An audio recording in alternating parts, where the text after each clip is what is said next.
All right, relax. All right, welcome everyone. Appreciate everyone being here for the November 18th special meeting. This is only a budget meeting. We'll start with the Pledge of Allegiance. I pledge allegiance to the flag of the United States of America and to the republic which stands one nation, indivisible, with liberty and justice for all.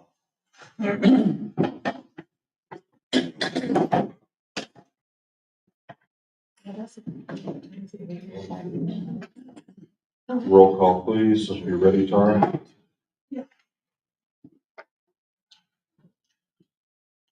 Alderman Rucker, Here. Alderman Rose, Alderman Burrows, Here. Alderman Hoffman, Here. Alderman Barella, here, Alderman Osteen, Alderman Ross, Here. Mayor Harmison. Okay. We're going to start with budget. But before we start with that, I have one comment to make, or a comment that I need to make. There was a comment made at the last meeting that I made around the public information officer not understanding what their role was. I believe it was perceived differently than I expected it to be or what I meant for it to be. I am not concerned about whether the public information officer does a great job of reporting.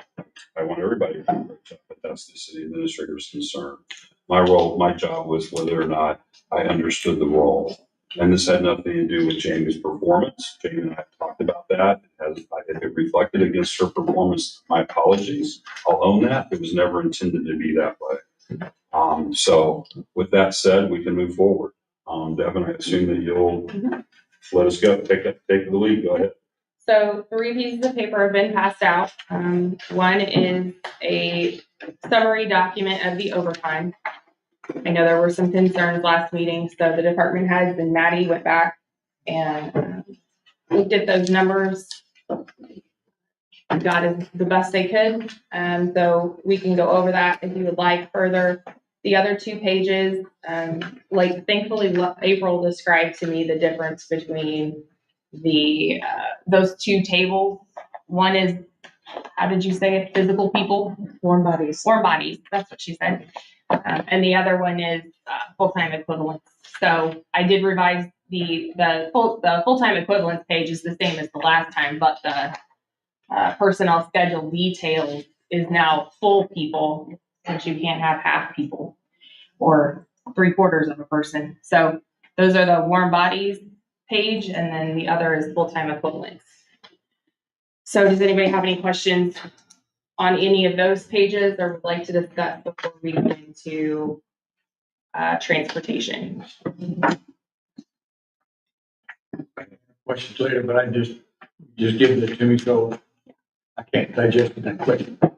So can I ask a quick question? Because I'm assuming somebody over there probably knows these. I don't know the difference between 10-14-713 and 35. Assume 10 might be police. 1014 is police.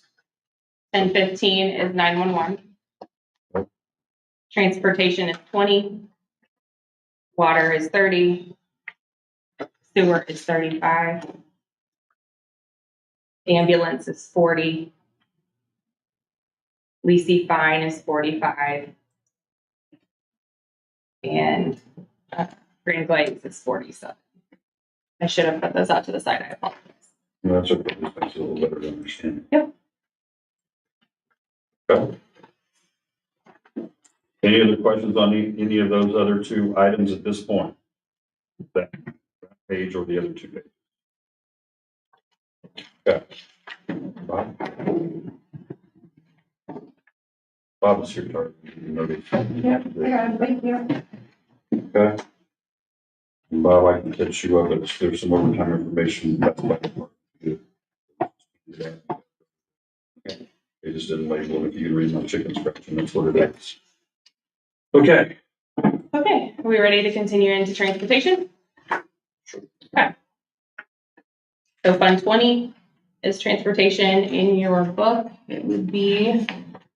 Do we need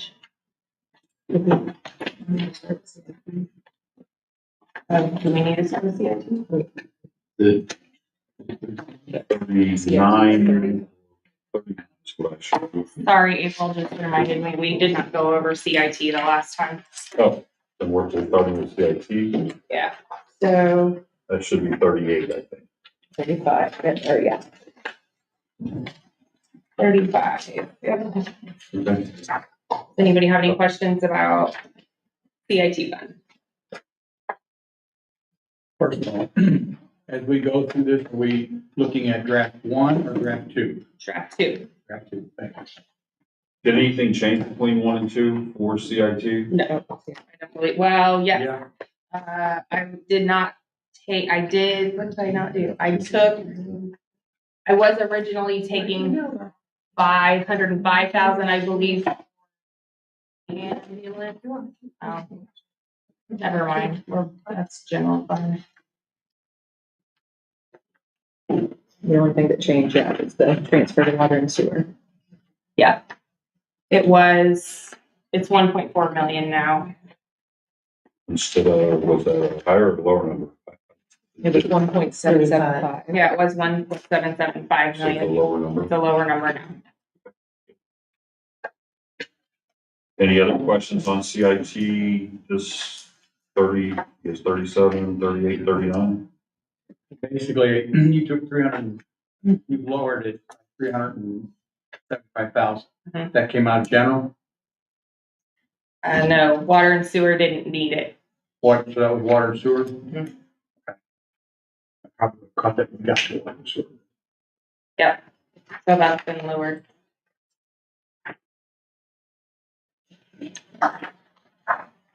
So we got 3,237,000 of unbudgeted money. Whatever it says on that front. We expect to have that at the end of the year. 25, is that right? Yes, 3.2 million at the end of 25. Unbudgeted money. Correct. Get into that later.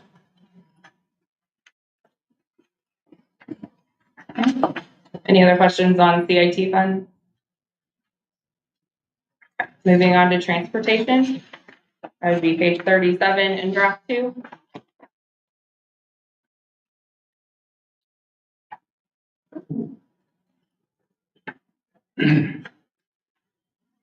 The 2 million, what's that restricted? What's that restricted to? That's the money that was received from MoDOT when we took over the parkway.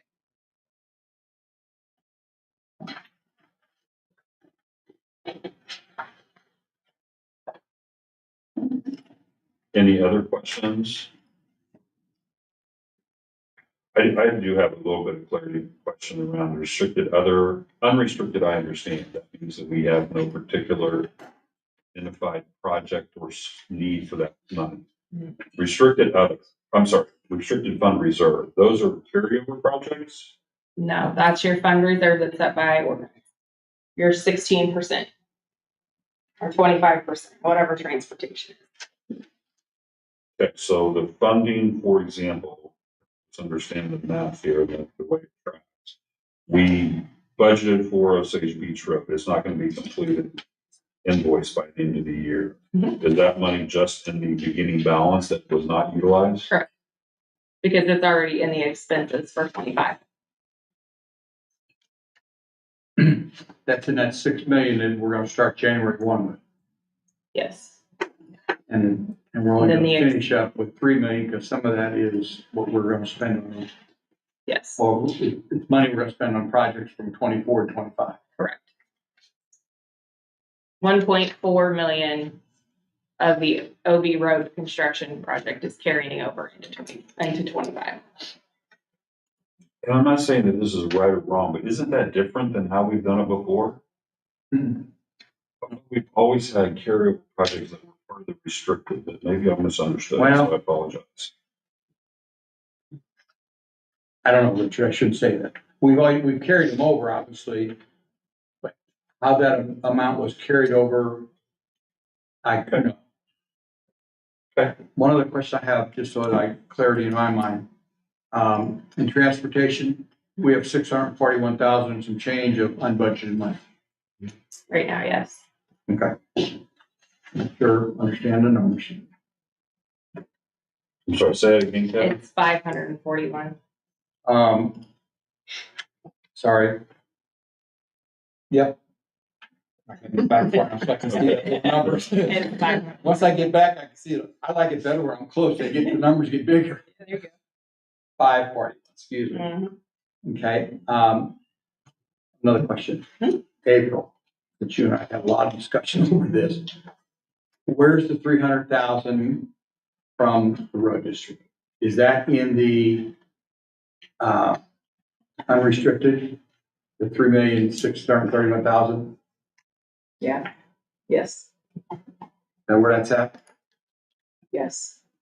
Correct. You're looking at carry? Yes, we agree, we Yeah, agree. I wanna make sure. Okay, But so, yeah. so that's in the carry, Mm-hmm. okay? So that's another reason why it's actually, it's like a project that we're carrying. Okay, when we get to the expenditure side, we'll talk about it again. Okay, just trying to make sure I understand. Yep, and then she just said notes it on that cash and investment sheet that goes out in the financials every month. So, yeah. So on the revenue side, Mhm. the grants, the 1.2 million, I assume somewhere around 800,000 of that is the safer streets. Correct. Okay, so the other 400,000 would be, It's the Highway 42 TAP grant. or is that the one that we haven't? We're in the right of way stage right now, and we have not started building it yet. So we're expecting the revenue? Is that what this is saying? We're expecting the revenue by the end of next year? Whatever Yes. doesn't get completed will roll over into 26. Because that, we're experiencing the expense during next year. We're saying with the budget, we're budgeting for Oh, it. if we do the expense, then we'll get the revenue. Yeah. The- Because I wasn't convinced that from behind that project was still a go anyway. So it was still under review about how we even made the ADA accessible. Am I misunderstanding the status? I think you're misunderstanding this. Okay. As far as I know, I was directed to continue the project as is. Maybe I'm on the wrong project. Is this the one that from the school sidewalk down to Columbia Avenue? Yes. I thought there were concerns at one point, maybe we got past them, that there was a unique ADA structure and that you still had to review and had concerns about it, weren't convinced it was feasible or. If I didn't update the board, I can update you now. So the slope that we are trying to traverse in front of basically the golf course and the bowling alley has basically every utility that you can imagine in it. MoDOT also has concerns on if we were to increase the size of that retaining wall, meaning make it taller to make that area flat, that retaining wall, due to the reinforcement length would have to go into the road in order to support the road. So you'd be tearing up part of the road in order to reinforce the wall. So essentially, the unique structure that was proposed really is the best cost savings at this time. It may not be the best way to do it as far as, the best way to do it would be to make that all slope and then take as much right of way as we need. However, I think that would adversely affect the bowling alley because you would essentially eliminate almost all of the parking. I think Cole's not here right now, and I can't speak for him, but I don't think bowling alley would take that very kindly. Is there parking on our right of way? No, No, okay. no, and it's not our right of way anyway. Oh, my God's right away? Okay. Fair enough. So yeah, to move all the utilities, I think would take an exorbitantly long time. And then in order to construct a wall that would be needed would have to be approved by MoDOT.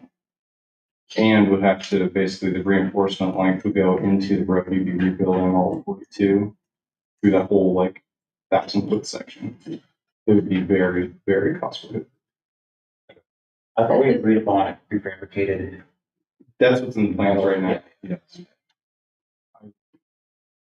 Yeah, so if I didn't update you guys before, it's my update that this is the best cost solution as of right now.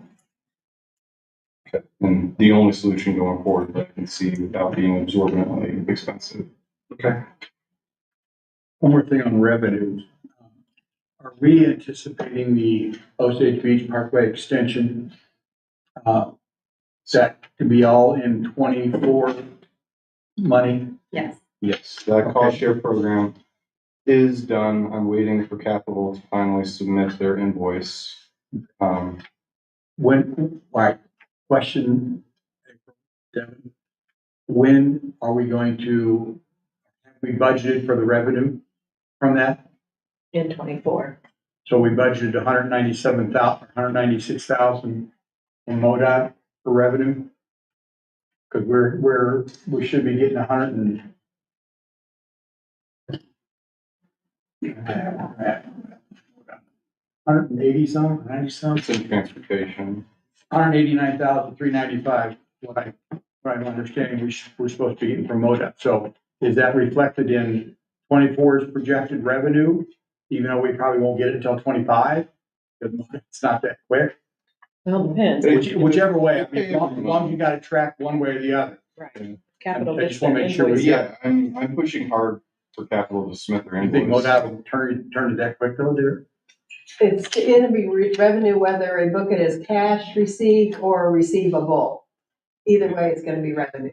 Okay. And yeah, I think it probably could be turned around. I did Okay. submit invoices to MoDOT while I was a project manager there, and they can pretty much turn things around in 30 days. So we've got a book for 24. Okay. Any other questions on transportation revenue? Okay, move into transportation expenses, which is page 39 of your draft 2. Oh, I'm sorry. One more back. Okay. Revenue, we're still on the first page. We've got, 27,000 booked in 2025 for revenue from the Osage Beach Industrial Road District, and that's really not correct. Okay. Because we originally started out the project down there in front of Golden Pearl sidewalk at 127,000 projected. That's what we originally started at. And this is the project that is 100% theirs. We aren't participating in anything. It's 100% their project. That project has now been up to 155,000, according to Drew's last numbers. So we've already received 100,000 from them. So they're going to pay the additional 55,000. So that revenue for 25 should be booked at 55,000 because the project is budgeted for 155,000 according to our sidewalk stuff back on page 4. Okay, I had put it as the difference between the 126, I think, and the 155. So I need to make that 55. Yeah, because they are still planning on 55,000 that they're going to come up with. See, I was unaware that that project was 100% Osage Beach. Yes, that project's 100% theirs. Okay. I had done the difference between the two numbers. That's where I got it. The only thing from. Okay, I did change that to 55,000. Thank you. Sorry, I missed that. I was still on the previous page. Okay, questions on expenditures for transportation? Computer equipment, $1 million. I'm sorry, what? Computer equipment on page 2 of the expenditures.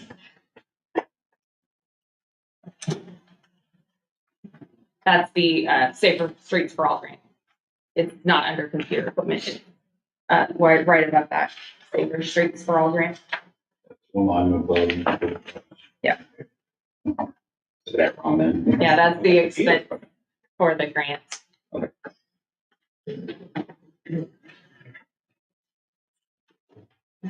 So the increase in personnel and transportation is due to,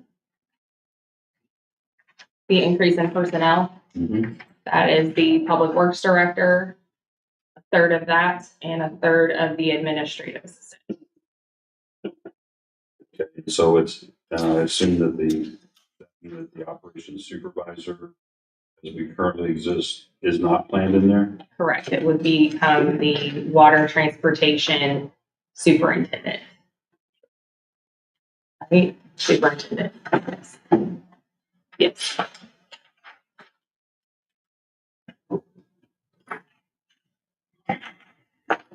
Under capital expenditure, it's only a year old, year and a half old mistake. But number second, third from the bottom, shouldn't it be Osage Beach Road? That's not the park. Isn't it the road that we're doing across there? I believed when I told Devin initially that we would carry over some of this project because we had a huge. No, I'm not worried about the money. That's not my fear. That's not my The situation. label for the It's account. label. I'm not talking about carrying it over. But if you look back to the label of that Beach category, that line item is called Osage Beach Parkway. Is that the parkway? Is that expense for the parkway, but isn't that for the road itself? Osage Beach Road was carried under miscellaneous streets and. That's for your welcome sign, $150,000. Yeah, that, Yes. thank you, yes. What do we, okay, well, I'm really screwed up then. What do we do for $1,700,000 in 24 to the parkway? The extension. Also that, no, the extension was only, And the welcome sign. The extension was budgeted. the extension was only 572,000. That's what it Reconnecting, was. reconnecting That's what the community. So that one at a time, if you don't mind, Drew, go ahead. Sorry, that's what the bid was awarded as. Was what number It you thought? was under 500,000 is the award number. They came in significantly under budget from the engineer's estimate, significantly. Go ahead. And if you're looking at 24, that was also the reconnecting communities for $1 million was in there. The extension was in there. The sign frame itself was in there, and there were signal upgrades for the outlet mall. KK and KK. So that's all kinds of expenses along the park. Okay, thank you. And that's why I did make a separate line item because the Safer Streets for All grant was listed under that line item and I didn't think that's where that belonged, so I made a new one. So that we can keep track of the grant, separate from everything else.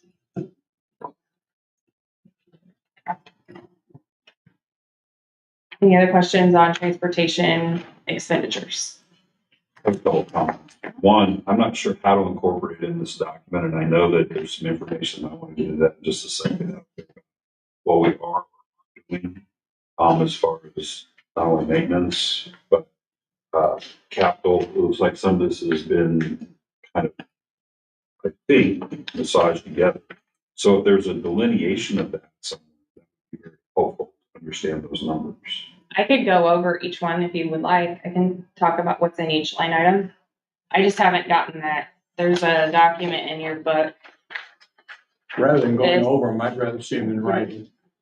Yep. Yeah. I'm working on this. I just don't have it done yet. Okay, that was from last year. That's what you're showing us as Yes, last year? this is last year's. Okay, So this will tell you what in each capital is included or carried over or. right. And you sent an email out and I'm trying to see if I can find that. I don't know that it listed everything, but it talked about some of the maintenance items. Did it list all the capital too? No, Transportation? I No, didn't you think were it did. asking about the TMPP plan. Mhm. Yeah. That didn't Okay. list all these other things that are equipment and such. Okay. Do you have any target of when we might see that list? I got general fund done today. I'm hoping I will get the other done hopefully tomorrow. Within the next 2 or 3 days, though, you would Yeah, expect? yeah. Okay, thank you. I realize we're on transportation and stuff, but as we look at our cash investment report that we get monthly, okay, that we're provided every month, I'm gonna be hitting this a couple different times. Under transportation, as of the end of October, there's $3,162,000 in depreciation replacement in transportation.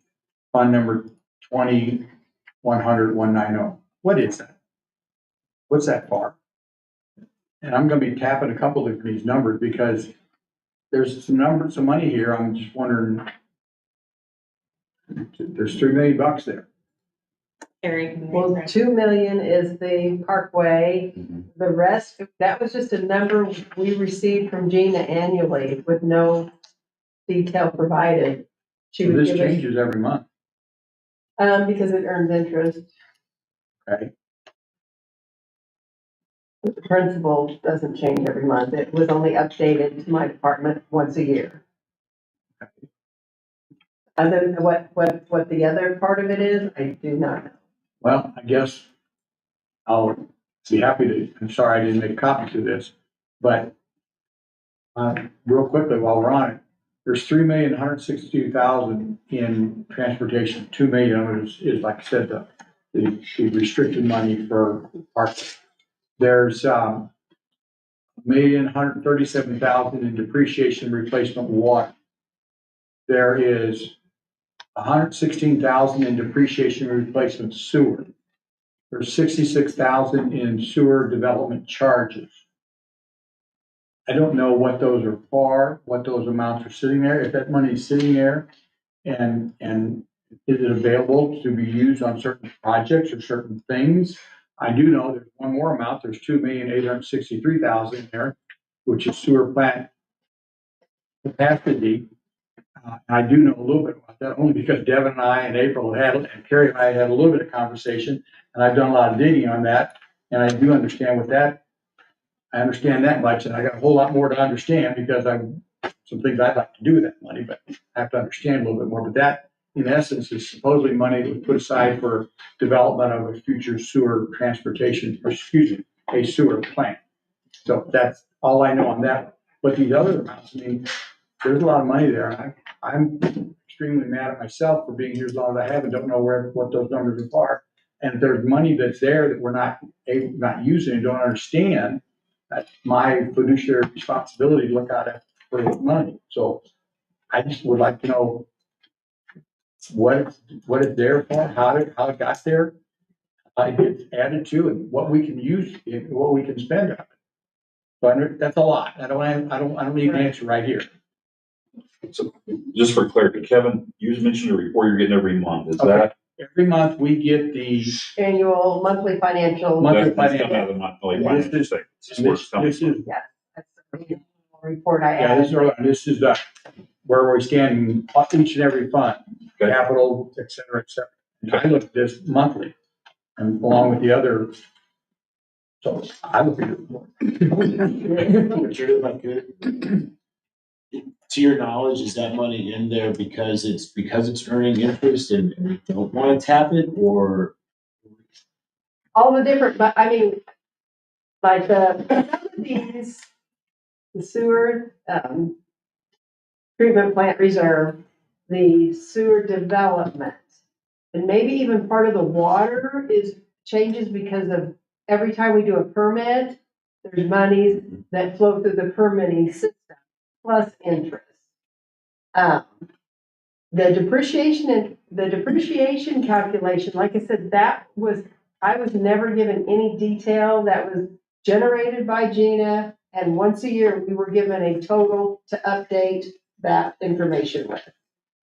I don't have any other, I was not privy to any other calculation of how that. Do you think that came from her reserve calculations? I feel It like. would almost have Yeah, to, I don't- because Yeah. they're I always. guess there's It's a got pot to of be. money there and I'm not saying I want to spend it, but it can, what's our restriction? I do know there's some restrictions so far by ordinance, on the sewer treatment plant. And sewer development I'm to a assuming certain there degree. may be some, I haven't read that ordinance yet, that's all but these other funds here, as we go through it, and again, shame on me for not asking this years ago and delving into it and understanding it, but, the reason I mention it now is it's got to do with all these different accounts here, so. Is there a way that you all could maybe clarify that before next time we vote on a budget, for example, next time it comes up on a board or Alderman meeting? Okay. I thought it was an easier answer. Just for clarity, you say, Carrie, that the 2 million from the Parkway take over, or, sorry, Highway 54 takeover is in there. Is part Right. of that. Part of that's 3,000,001. And if I understand it right, that's been the 2 million that we've been sitting on for 10, 15 years, right? That was money in MoDOT. So maybe that No. 2 million has churned. No, No, we should have spent some of that. never did touch it. Yeah, we bought some trucks, some dump trucks that were supposed to, that were supposed to have come out of it. Yeah, to plow, but at least that's what I thought where it was coming from. That's before my time, if it was, Kevin, but, I tend to agree with that. Yeah, Don't have, I Didn't we don't have get- documentation to prove it, but, didn't we originally get 5? I can't say. I thought we originally got 5 million. November 30th of 2007, 2 million hit that transportation grant line item. So, oh gosh, when you said 15, I shook my head, but I guess that had been 15 years ago. That's been 17 years ago. Yeah. So maybe that 2 million has turned into the 3,1? I think it was part of an additional, some sort of calculation that Gina did. It could be some interest accrued and some other things that Did you just pull your pants out of the dryer and find $1.1 million? That's what it sounds like. on the pretty sewer good. development, if that's, good, I'm assuming sewer development charges are, is that some of the, there's a sewer development It's a charge. very account. small piece. Yeah, sewer development. So there's not quite all of that, but my perspective is we received $2 million from MoDOT when we took over Highway 54 and it became the Parkway, as we know. Okay. To my knowledge, we've never tapped any of those funds. I think we did. Well, We were supposed to, now maybe we didn't. Yeah. But so there is $2 million that has always been planned, but has been planned for 15 years. When we it was a micro, I think it was called a micro or something like that, a couple of years ago on each side of the Parkway, one side of the bridge versus the other. I think that came directly out of transportation funds and we did not touch that reserve. So that is some money that's available. Well, we got a pretty heavy resurfacing coming up in the next couple of years though. And that may take all. It took almost $1.6 million or $1.7 million last time to do both sides. And it lasted about 7 years. Depending on the surface treatment that we go with, it may kick us into having to reassess, reevaluate, and rebuild the ADA compliance on the park. Okay, well, And so I want to be clear on one of the things that I saw your email and it talked about projects that were in red from the pavement maintenance plan. So I wasn't clear. I think I may be understanding it, but are we deferring any maintenance from the pavement maintenance plan at the end of 25 that we're not planning on completing? Now I realize we may not complete, but we're not planning on completing the pavement maintenance plan at the end of 25. Yes, Okay. they were It'll- listed in that. And I Well, that's think why I couldn't quite understand what you were trying to list, so I apologize. I'm trying to find everything that was deferred this year, there was some crack sealing that wasn't done. Yes. Majority of it was on the parkway.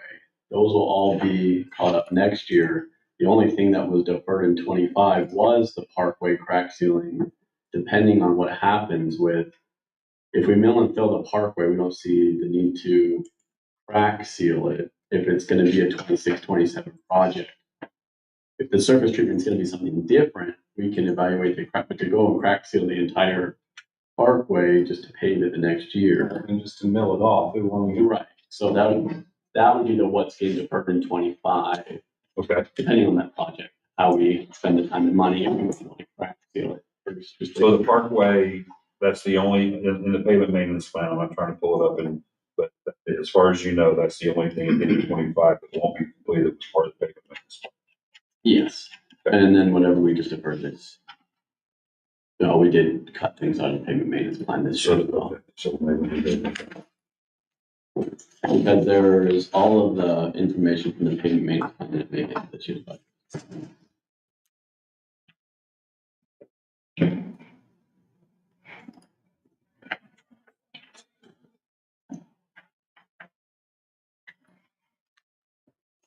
which I'm not speaking in return, Devin, but I would assume that the city hall mill, the city hall group mill and overlay got cut. I didn't really place that back, but I guess that would roll into 26.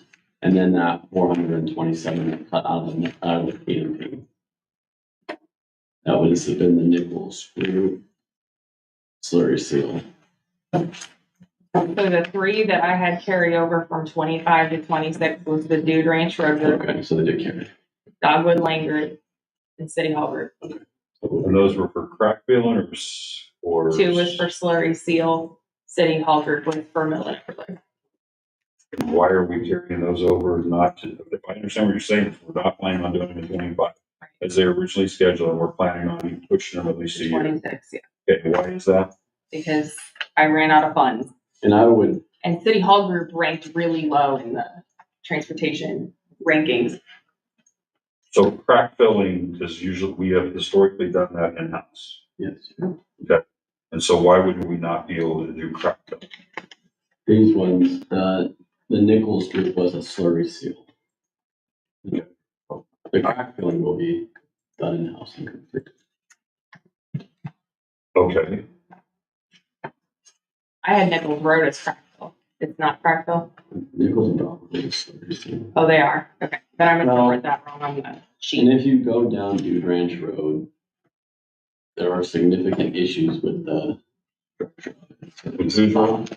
Dude Ranch. Oh, Dude Ranch, I'm sorry. There's issues with it, separation, things like that, that the cracks have pumped.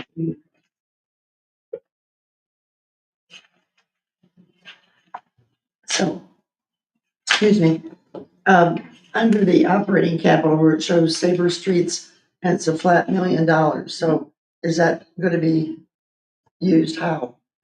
That's the grant that we received from the That's the state. grant. Mhm. Okay, So we expense $1 million, but we get 800,000.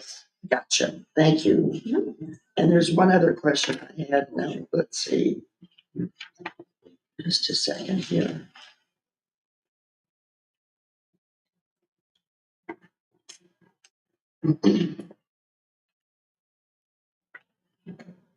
Oh, that's it. Thank you. You're welcome. And I guess I would ask, did we have a number that we expected for the slurry seal? Or do we feel like that it's not valuable when they did that? Because we have, if I'm reading this right, we have funds that aren't accounted for. So I'm just curious, and it's okay if somebody wants to say, well, I'm not good. I was never convinced that slurry seal provided as much value as we spent, but that's a whole nother subject. Well, I think didn't you and I talk, Zach, about when we bid one of them, seeing if we can, like when we bid Cove Road and Osage Beach Road, put them in there as alternates, see if we get a better price, and maybe we'll be able to do them. Since we already have slurry sealed. And it was Yeah, linear. yeah. I'm not sure what I understood that. What was that? You're gonna just add that? We can add those two that got pushed to 26 in with the bid for slurry seal for 25, and if the price comes in good, then we can do it. But if they don't, if they don't, those will be the two that cut. Okay. Then can you all let us know if that is the case, that they don't get done? I'm not convinced that the pavement maintenance plan was a golden document that will actually do it. But I do think that we have to recognize when we're not following. Understand there may be implications as to why. If we're not following, for example, because I think they wanted, don't quote me on the name, but it was Nova something. Nova chip? Nova chip. Okay, we have decided, Drew, for all I know, maybe MoDOT now doesn't think Nova chip's a great thing. They used to think it was a great thing according to Cochran. Over time, things change, and if that's the case, no worries. But we had a plan trying to make sure we may keep up with the streets, and it bothered me just a little bit if we start deviating from that plan. Go ahead. So Nova chip's just another name for a chip and seal. You spray the road with asphalt and you coat it with rocks, and then you brush up all the excess rocks. So it's another micro sealing. You're filling all the cracks. You're adding asphalt to the road. You're not changing the structure of the road at all. So It works great for roads that are looking dry, they're turning gray, they're oxidizing to seal it back up so the water's not damaging it. If you have structural issues, then no, it's not. I mean, it's, That's fine. I'm not trying to have that conversation. I apologize. I may have led you into that conversation. It wasn't about no shit. My point is things change. So I think we're gonna get quizzed a lot next year on why we are gonna see the quote sacrificial coating on top of the parkway not being addressed. Okay? And I heard you all talking about we weren't gonna do anything in 25 for it. So is there and I heard something about the bond ADA on the parkway. So I'm trying to do, and if we're still developing a strategy on how to next address the parkway, that's fine. I'm just not sure I understand what the current strategy is. well, Mike was the project manager before I was. He assumed that the city could piggyback onto the state's mill and fill project on Highway 54, which is the expressway, and piggyback our mill and fill on the parkway onto theirs, which is a great idea because then you get the state pricing and we would see significant savings that way. However, once you do a substantial maintenance that touches more than 30% of the roadway, you trip into the federal law of Americans with Disabilities Act. And we have several miles, probably close to 12, could be 18 miles of sidewalk that are completely non-conforming. And that's going to be expensive. And Mike had not accounted for that. He was hoping to use a loophole, which MoDOT has soundly closed. Okay. And So we won't be able to work with MoDOT this year, is that what I'm hearing? well, we might be able to, but we need to, you have to update that ADA within a year by federal law. And if we can't do that, then we need to leave the parking So we have to take pieces of it at a time. lot. Right, which would, we could still do that with MoDOT, but it may not be as big a cost savings as we think. Oh, is I It's think not what I'm like trying. more research and development and cost Yes. projections and. I did talk to Danny Rager today, and Drew and I are gonna set up a meeting to discuss this with them, because they're currently getting ready to start budgeting for 26 projects, and that is on 26. So we will be having a meeting with Danny in the next few weeks.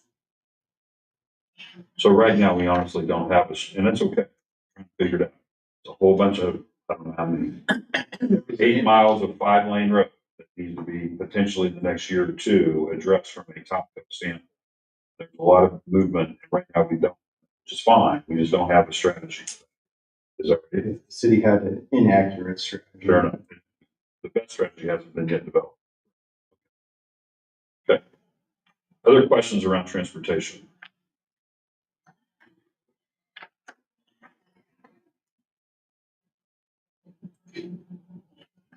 We don't have any, we can move into water.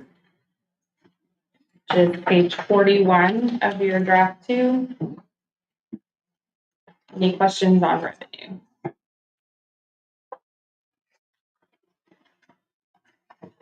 I assume these revenues account for what we've already approved from a fee Yes. improvement standpoint. Correct. Standpoint. So we're projecting. You found another 300,000 for rollover money? Yes, there was some adjustments in personnel and other things, and that's Again. where we ended. So even though it's unrestricted, getting back to what we had conversation on transportation, some of that 2.7 million is projects that are rolling over. Because we don't have any restricted, and that's okay. You're talking about water, this Yeah. 2,700,000 water, See, yes. I guess Yeah. when we carry money over. Yeah. That is, for Yeah. lack of a better term, when we carry money over that is committed to projects, Okay, but then when we carry money over that is not committed to project that's available for spending, That would be your but one that's, point three at the bottom. I'm sorry, The 1.3 million, correct, yeah, that's what's, that's yeah, your true that's your true, but we just don't know, yeah, budgeted. that's what I call available. Okay. Yep. Fine.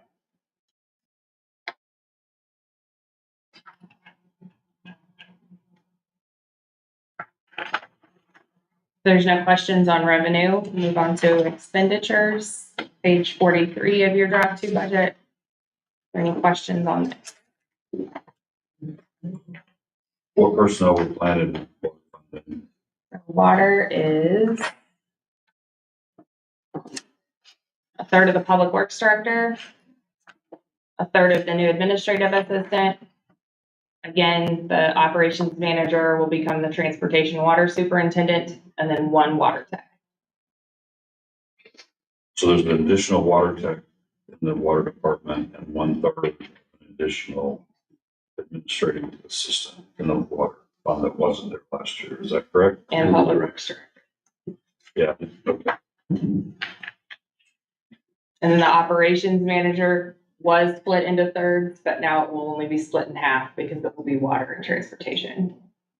Okay. So as we add that, so first of all, what's driving the, I guess I would just ask, what is driving the need for an additional water tech? The lack of preventive maintenance being done on the system.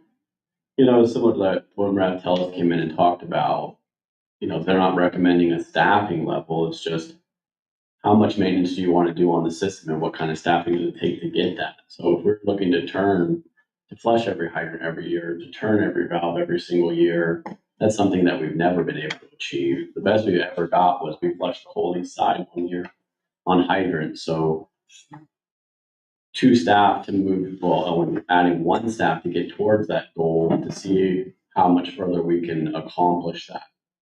As these valves age in the system and then they're not used, they're just going to start freezing up on us. So can we get a valve turning, which we are starting to work on it now, but can we get a valve turning program and a hydrant program in place where every single hydrant is flushed every year, every single valve is turned every year, so we don't run into maintenance issues further down the road?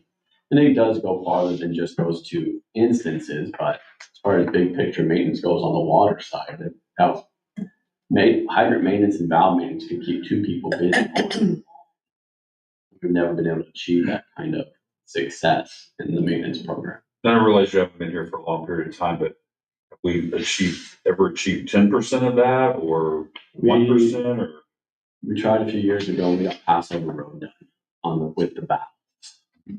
So we got 50% on the hydrants once without messing with the valves and roughly 20% on the valves without messing with anything. Just because of there was different personnel on the valving program side. Now we have a little bit more people that's got better with the hydrants, but yeah, not combined. Are the hydrants more important than the valves? I would have thought the valves might be more important. With the water loss issue, the hydrants are a pretty good point for leaks. So hitting those hydrants and flushing them and pressure testing them and checking them for leaks, that was our hope to find water loss was leaking main C valves on water. So that's why that focus was there, because of the water loss. And did you find as much loss as you expected? Not a lot of leaking hydrants, but when you're talking about hundreds of millions of gallons, I think 5% is a good gain back, but it's not that much water. We're talking about those big numbers. So this person, if they're at it, would be dedicated to this? Or would they just work into normal operations and we would, like, don't take this the wrong way, but we would hope that they get to the maintenance? Yeah. Any other questions?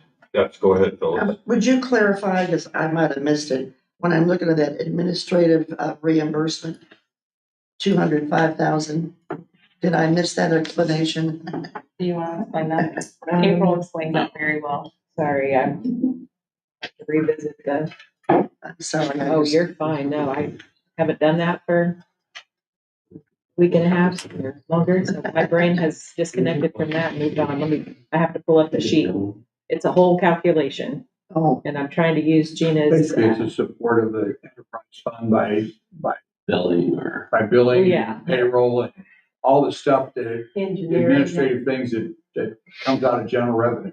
Yes. Attorneys and all that kind of stuff that supports, because the water fund, as a sewer fund, as a transportation fund are supposed to be standalone funds. So this is what takes to support. Okay, That's, Do the clerical if you want a kind of detail, I can provide it, but it's okay. overview that, it's the stuff. utility. That's basically billing what I understand. Yeah. Thank you, yeah. Can I expand on that real quick? There's such a, I think one of the reasons that it was brought up, I think Bob mentioned this in the last, that sometimes when you see huge increases in numbers, and right now we're looking at somewhere around, I don't know, 75 or 80% increases. But what would have driven that? I know it hasn't been any part of the calculations, but maybe is there kind of a 20-second answer to what drives that? Engineering was a huge Engineering. portion of it. Many, many years ago, engineering was in general and came through admin, and then we went straight to divvying up engineering into water, sewer, transportation, and now we're back to having it back in general fund. So part of Drew's department comes out of water. Sewer and transportation. That's how it gets paid. Okay.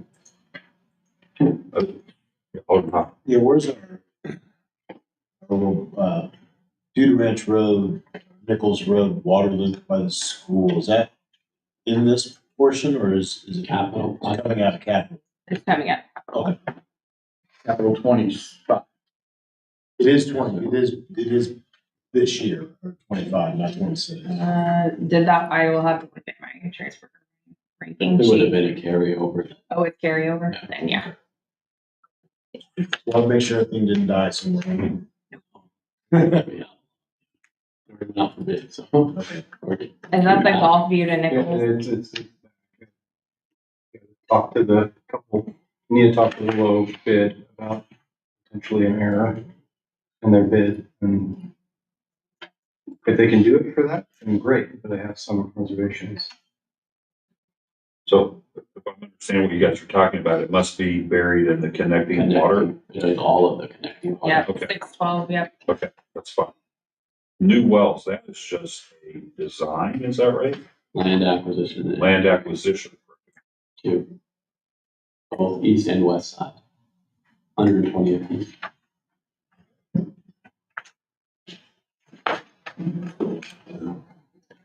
Any other questions on water? The mobile services, double as well. We're adding high tide to the wells.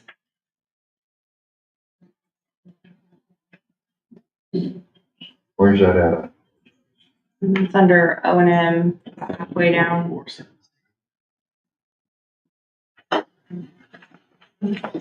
So does that include our tablets and phones also? Yes.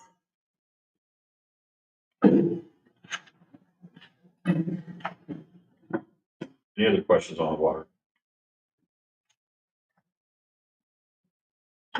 Okay, we'll move to sewer. Okay, sewer revenue. Page 46, your budget, draft 2. Let's start with revenue. Any questions on the revenue side? I have a question, just a comment. Well, I do have a question as well.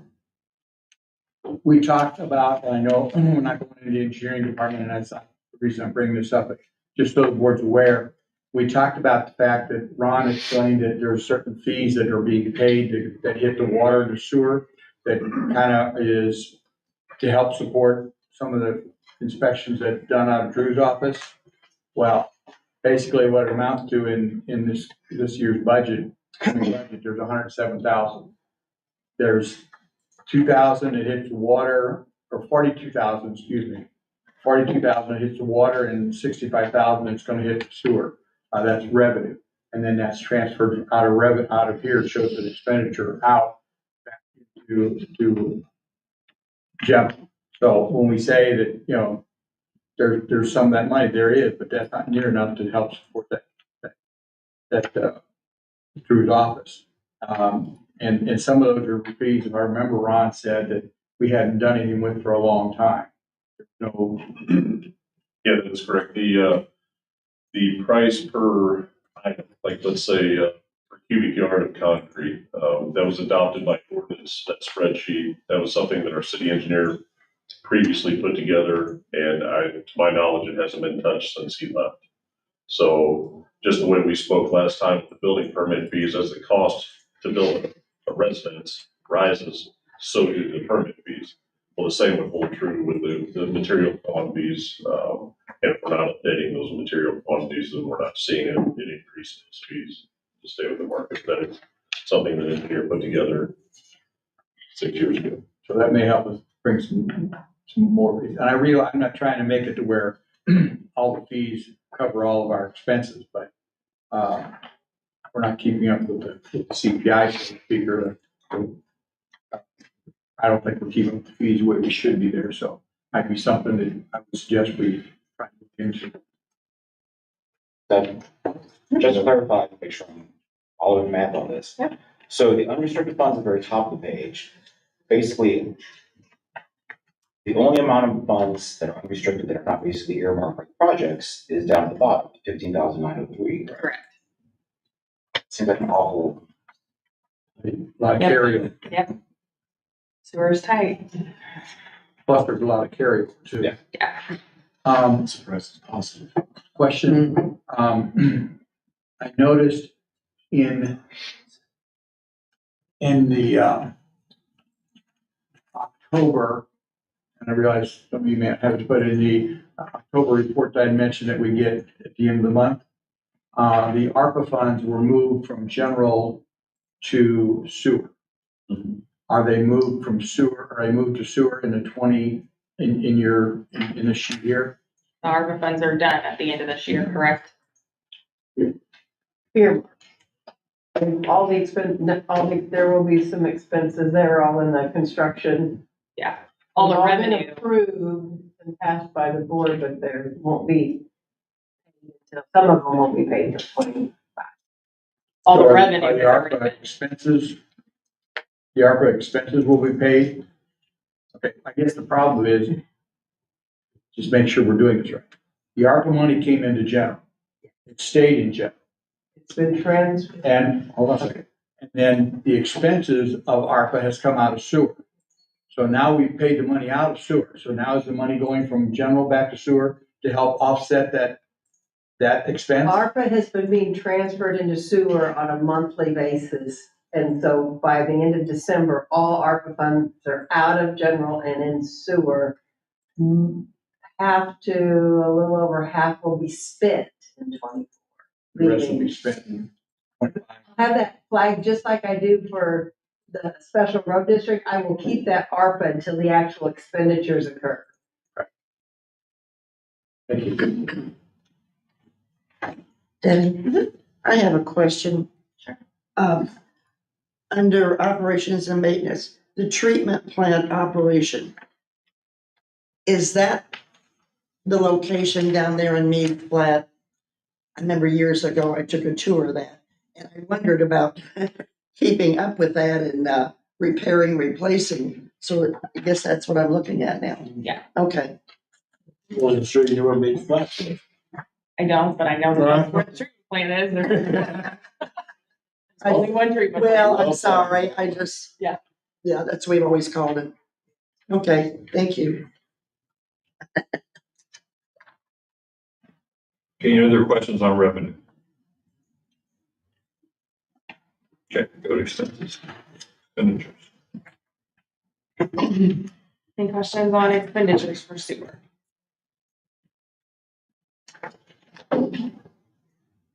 So I didn't even look, but are we projecting $7,200 for each of the 3 public works departments for janitorial? Yes. And that is an outside service compared to what we're having here. Same, It's the same. Well, I mean, sorry. it's the same service, same idea. Dollar share is just that $1,700 for each department. I'll make sure I understand. I didn't ask the question well, I apologize. Yeah. So let's assume that day one we have a janitor, full-time janitor. Okay. Does that that $7,200 does not represent payment towards that, correct? Does. It does? Janitor is only for city hall. Okay, right. So that $7,200 will be for an outside service that we either decide to continue or some other outside service. Yes. Okay. All right. Thank you. On the expenditure side, need to take a look on the salaries, on retirement and, FICA. I think, those numbers didn't get changed. I show that, FICA should be 63,000 for, and retirement should be like 82,009 or almost 83,000, so it's a couple $1,000 of it. I don't, unless there's some more that needs to look at that besides salary and overtime. You're talking about in the 25 budget or Correct. projected 20? 25 less. Well, FICA, based on the salaries and overtime that's given, plus the education incentive, is So education 60, is included in that, yeah, any income that's received by the employee. then that may make a difference. Still should, well, But the overtime changed and the FICA didn't change. Well, when I do those three numbers added together times 7.65%, I come up with 63,700. I come up with 63,400, but your budget is 65,500. Okay. I see what you're saying. I thought you meant we were like hundreds of No. thousands of dollars off. A couple thousand here, a couple thousand there. Yeah. I'll take that. I think it was probably because of what Celeste said was the overtime. The overtime was 104. So we'll make that 63.8 to make it, give it a little buffer. And the same with your retirement. Alderman Oh, nickel and diamond here. Scrap metal. I know prices have really dropped dramatically over the years, but it went from 5,000 down to 1,000, and we're ripping our sewer out a lot. I think that it would be more stable than that. Am I wrong? It's just kind of what we pull out, what we scrap, how many pumps we send to get rebuilt, versus how many actually make the scrap pile. I mean, you're trying to keep as much, I guess, because ship it off for scrap metal. Right, yeah, if they get rebuilt, a heavy amount get rebuilt 1 year, versus get scrapped. Thanks.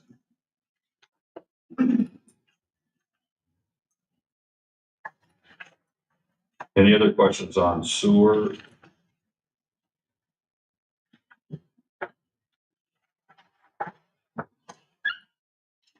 And we will be getting a list of what the projects are, Yeah, that's what I'm gonna try to get done tomorrow. because that's gonna be helpful too. And I'll put on there, would it be helpful if I put on there what got cut from the rank as well? Yes, please. Absolutely. I can do that. Okay, nobody else has any questions about sewer? We can move on to ambulance revenue.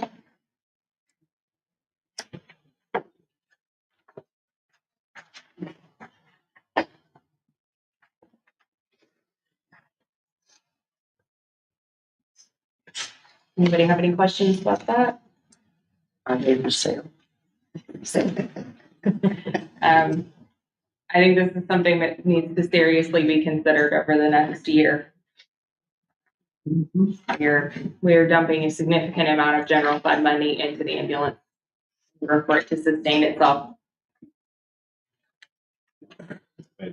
Go ahead. Are we required to provide an ambulance, or is that something that can be outsourced? We, required wise, I don't know that we are legally required to operate it, but I think we would have citizens if we did get rid of the ambulance. Because we don't fall in an ambulance district that would be covered.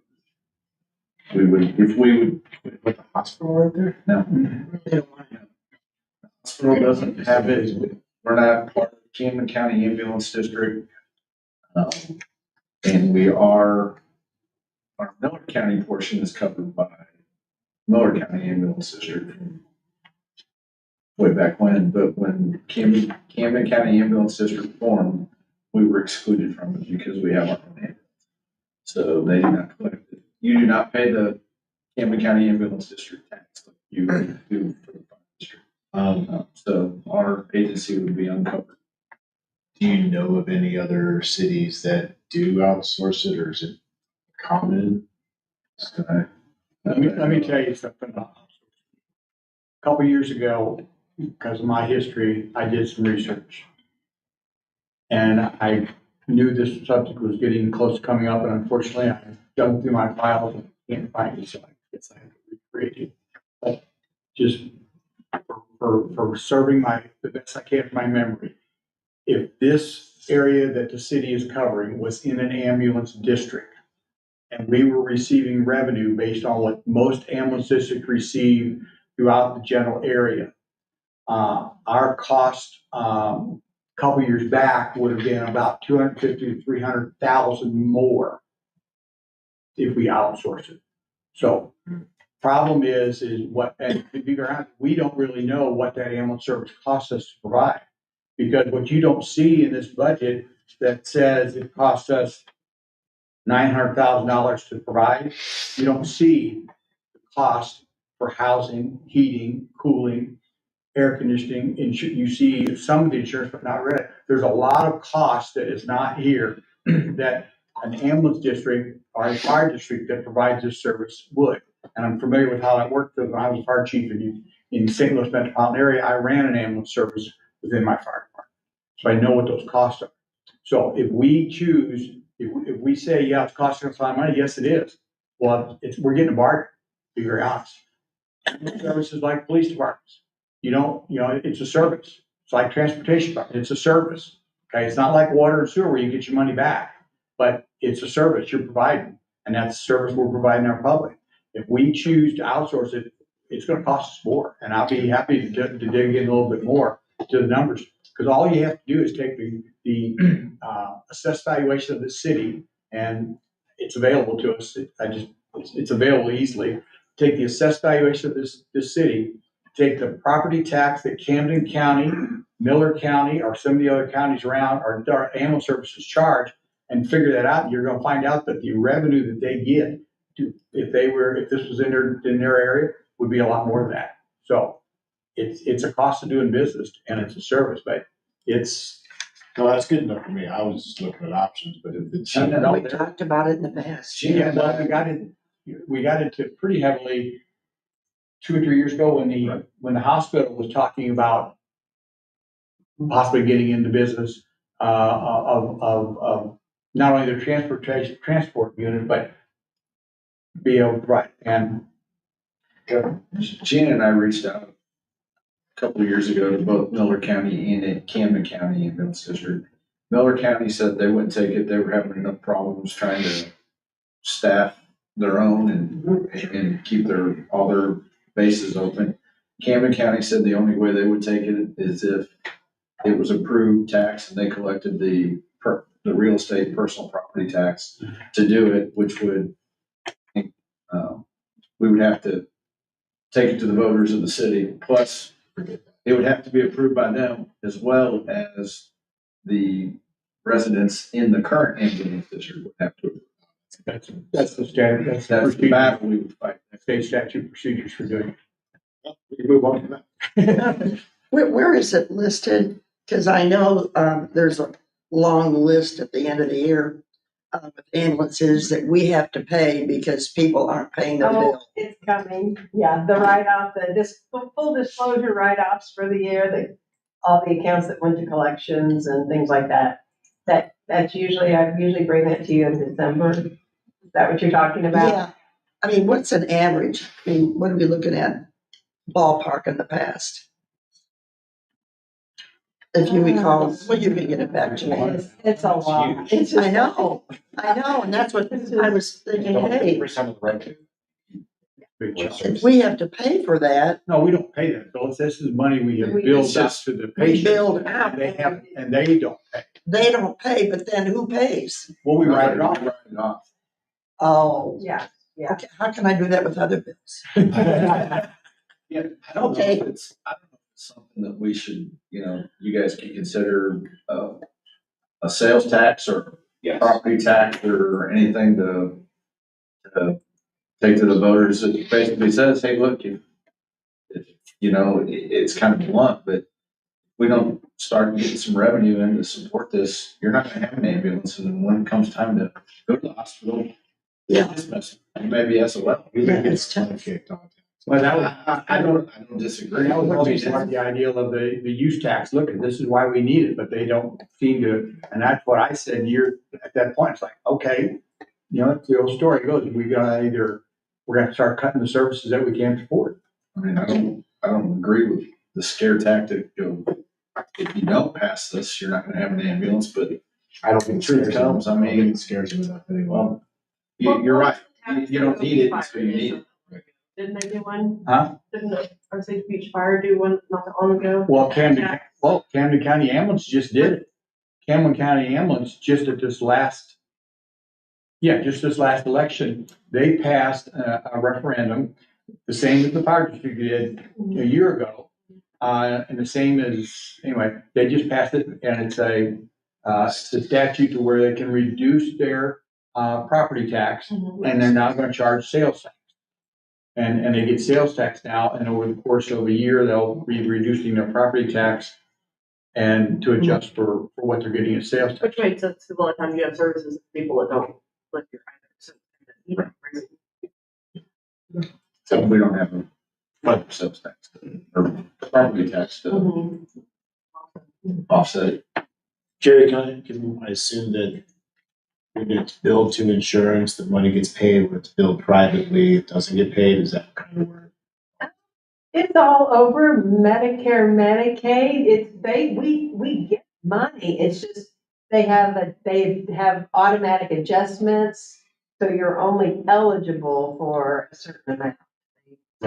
Contractually, they take 2/3 off the top and we get paid our third. The fee doesn't get smaller. Yeah. Go ahead. This is probably a conversation we can have at a later date, going back to the ambulance services, but just like any other service you provide to the public, if it's not sustainable, then how do you keep that floating? Well, you have to turn those costs over to the public. And yes, sales tax is not well received in the community, but I am of the mindset that, hey, once again, just like we do with water and sewer rates, this is a system that's not sustainable as it is. So we have to do something drastic to keep it floating. I think further conversations should be had about the sales tax for ambulance services. Bob, I agree with you, but what's the strategy for winning? Because so far, our strategy hasn't worked when we put taxes up.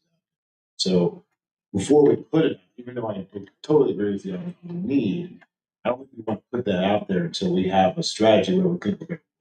I think it's one that you need to go out and hit door to door and actually go to people and tell them, this is what's gonna happen. Not just a little bit of media. I mean, I know we can't publicly, I'm not. government entity, we could get a group together that would go out and do it for us. But if you think about previous sales tax initiatives, those were earmarked for specific departments or projects. Therefore, good or otherwise, people saying it was, we want to increase or improve our departments, we want to increase these services. This is a do or die situation wherein I think it's an easier sell of, without doing the sales tax, we can't sustain the service. And without the service, we will have no access to ambulance. It's a different strategy, but once again, think about previous sales initiatives have been earmarked for more development for other departments. What happened? This is really just saying, hey, we need this money or this goes away. But is it ever really going to go away, or are we just threatening that? Well, I will tell you, when I was fire chief and ran a fire district and had an ambulance service, we were allowed by state statute to charge a certain amount just for ambulance service. And the number I remember still to this day was 30 cents per 100 assessed valuation. That's the tax that we could charge. That was not enough to sustain the ambulance service that we were providing. And we had a general revenue, just like the city has a general revenue that the elected officials can use to support the fire marshal's position in our situation, our inspector department, to support those things, that the city's right or that the fire district. I had to dip out of my general revenue to support the ambulance. Just couldn't. Now, when we went for a tax increase, like Bob was saying, we were able to show, hey, this is what it's costing us to run this ambulance service. This is what we're getting from the tax. This is what we're taking out of general revenue. We need to offset that. We need to have more in ambulance service. And that was our justification. The only problem we had is the state put a ceiling on us. Most we could collect was 30 cents. But if we wanted to put it on the April ballot, when would it have to be in? January. It's too late. Yeah, so we can't. No, I think we have to come up with a game plan. Well, right. Just so- Yeah. Well, like I said, further conversation, maybe we can make an agenda. item. Probably not the venue right now to talk about it. No, but if you are really wanting to do that, we need to get on it within the next week. If we want, in my opinion, I've got a number of tax issues from the fire district, my fire chief side. When we wanted to put something on the ballot, we were a year out. We started a year early with putting the campaign together, researching, get the information. And actually, we had been doing the research dollar-wise. But you gotta start that far. To get the education, I agree with that. yeah. I mean, if we're serious about this, we can put something on the ballot in April of 2026. I like that. That's the strategy. Other questions about expenditures under ambulance? And I think what we're all struggling with here, this comment, is that revenue is being outpaced by expenditures exponentially. And so if we can't control any revenue increase, sooner or later, we have to control expenditures. And so that's the reality of what this budget gets brought forward over time. And every time we come through, I mean, we're up 12.5% over the last 4 years of revenues in ambulance, and we're somewhere in the neighborhood of about 46 or something percent in operating expenses between personnel and O&M. No complaints. No one's not did anything wrong, but those are the true numbers that continue to jump up at us everywhere we go. So no matter what department we tend to be in. And so the reality is that we can't invest. And it's hard to invest in day-to-day operations. There's hardly enough money to go around with this level of O&M and staffing. And there is no money generally compared to what we've been used to for capital. How we figure that out after all this is done, I'm not sure yet. Can we only put this stuff on the April ballot? Can we put? If you don't mind me, Kevin, taking that, we can put whatever we want on the April ballot. It doesn't cost any additional money, I believe, unless there's like a limit to how many you can put on. But if you put it on in August, or you call a special election, or you put it on in November, there's some cost to us, because that's the April timeframe is set up with the county clerks is when they support our elections. And if you go outside that one window in April, then you're last I checked, it's not huge dollars. It might be somewhere between 5 and 20 grand, round numbers, to put a ballot initiative on outside. But April just doesn't cost us anything additional if we put it on then. Well, I'm just thinking strategy wise, if we don't put anything out there in April, it's kind of a good look that, hey, they didn't hit us with any new taxes. And then the August one, we don't have as many people coming out to vote, I don't think. No, we don't. You got less people coming out to vote. You got a better chance of winning. It depends what your philosophy is. Holly did better with more people I had coming out. Well, either way, it's August or April, but I'm not sure there's even an August election this coming year. I just think it would be a good strategy from our side if this April there aren't any tax initiatives out there. Anything else on ambulance? All right, Lisa, fine. Lisa Fine is page 53 of your version draft. Am I right? Yes. Okay. Lisa Fine. Any questions on revenue side of Lacey Fine, Fund 45. Yes. Okay. Okay, it actually ties revenue and expenditures. I have to tie them two together. Okay. If you look at, so I understand it, if you look at aviation fuel, jet fuel propane, and jet fuel, projecting revenue of 965,000. Yes. Okay, and just so I understand correctly, expenditures are gonna be over on, 3 or 4 lines up from the bottom. We're projected expenditures of 700,000 and 115,000 for aviation fuel and jet fuel. Is there any expenditures for the propane?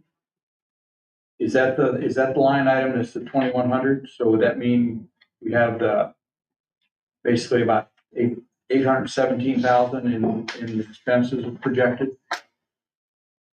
And to be honest with you, I'm not even sure why that revenue item has propane listed with jet fuel. Doesn't make any sense. No. Well, okay. We're at least you find, yeah. So we don't resell propane. I don't know anything about. I don't know anything some of the big. You can't fly jet propane. Yeah, Elon Musk. So in other words, what should be happening is we're ended up with 930,000 of revenue that we're projecting. And our expense is going to be 815,000. That taxes rolled up in there as well. And the taxes included in it? Okay, so in other words, that 2,100, where it says propane down here for expense, that's just what it costs us. So are we selling propane for 35,000? That's the tax on the jet fuel. Oh, okay, so that's the tax. Correct. Oh, okay, so it does need to be included in the number, but it's not propane, it's the tax. I got you, so it should be. Okay. All right. Well, the only reason I bring it up is because when we get to the next airport.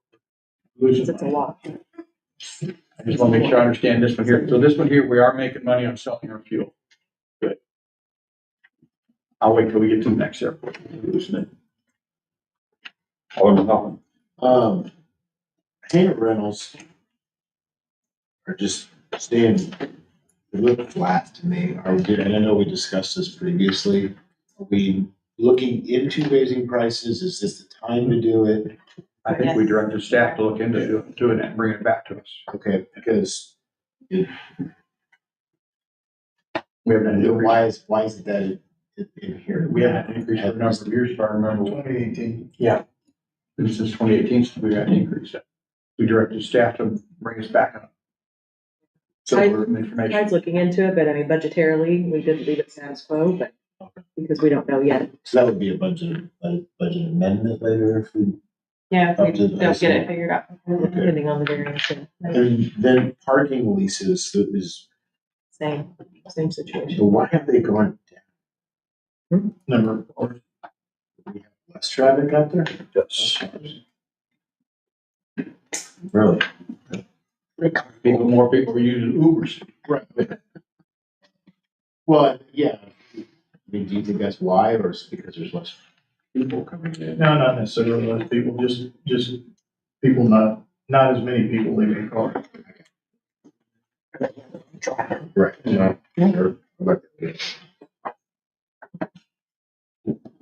Just got one statement on this. It seems obviously something needs to be addressed if our total revenues for 2025 are only increasing by $1,000 in user fees over 2024. That's all of your parking leases, hangar rent, tie-down fees. Seems very odd to me that we would have been a $1,000 increase in that whole category of revenue year over year. That's shocking. Yep, that's why we're looking at all of those fees and stuff to try to up our revenue there. That's why, It's only that's why the issue is so important to try to gain ownership of Lacey Fine property, knowing that we don't have any source with the hangars. Even though we knew, at least it had been presented, that a lot of the cost for Lacey Fine was going to be taken on in the sewer department. fact that the sewer is costing us more to take care of out there, that's a number that was always put out there. When the discussion was had, that the sewer department was gonna be taking the cost for for the benefits that we were gonna get at the airport. So, and the board was kind of upset with what the projection is, that it's gonna cost us to take over that sewer system out there. But that was never, in my opinion, that was never hidden. How much, it was never told us how much, but I was always aware sewer is gonna cost us more. I would just say that I was under the impression that we weren't going to go down that path until the sewer system that was there met our standards. Okay. That was the conversation that I had with people before. I realized they weren't necessarily on the dais, but as I had questions about the process in general. Not my call, but I would hope that staff doesn't take on an airport sewer system that they feel like doesn't meet our standards. Because there's costs involved. Yes, when I talked to Cole about that, he seemed to think that was never the agreement. That what? That wasn't the agreement. I didn't think it was either. I don't know, I think that on my time, though. All, sure, but everybody's been so pro on this, like I'm taking Lisa Fine over. I don't think that it was agreed to upon the way you described it. That was their part of the negotiations. I just don't know what I was told. So, as far as I know, we are under no agreement to take anything from the state park. All we have is a letter of intent saying, in super, super vague terms that no one's gonna be held to anything to, is that we have an intent to take the land that the airport sits on in exchange for the sewer system, as long as it quote unquote meets our standards or is upgraded to a certain level, which was left super vague. So we are re-looking at and reassessing what the current state of the state park sewer system is looking like. And we are, I think, going to be starting, at least restarting, at least communication with the state park system on what their expectation is going. How often do we have sewer issues out there? We don't We don't service it. Oh, we don't service it at all. I I thought we serviced it, they paid us, I apologize. Hang on one second. What was that, Zach? We own the lift stations at Camp Red Bud and Outpost. So do you have any idea? I don't know what that means. Is that what, half the state park? Or do you have any ideas? There's 2 stations out of the 17, I guess. We don't own any of the mains. We just, those stations have an issue, we come out and address Have they been normal type operating maintenance things or are they Right. unique? it. No, it's normal. They are, most of them are over ABS, standard panel. So who services it now? They maintain it themselves. Are you having a lot of sewer issues out there? No, the state park maintains. No, I know, but do Oh. you know or?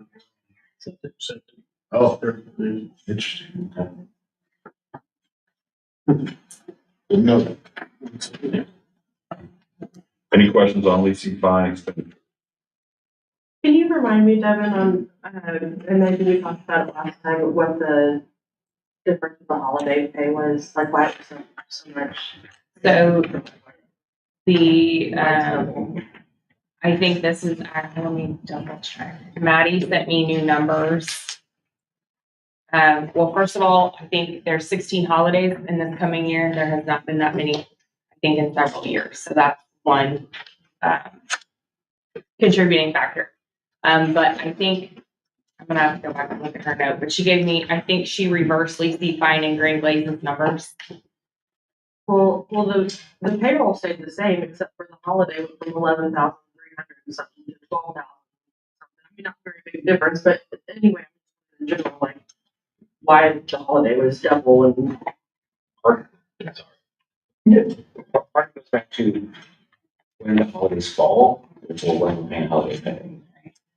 That's how it's explained to me in May, so. She looked at all the holidays for 2025. I remember we talked about She it. said, yeah, part of the increases are due to dates. Specific holidays fall. We have to honor holiday pay, that's why the Friday falls on. Anyway, she explained that to me, it made sense. I think I have an email from her about this. And I can send that, or I can have her. And you have to take into the raises being contributed, because that raises that rate as well.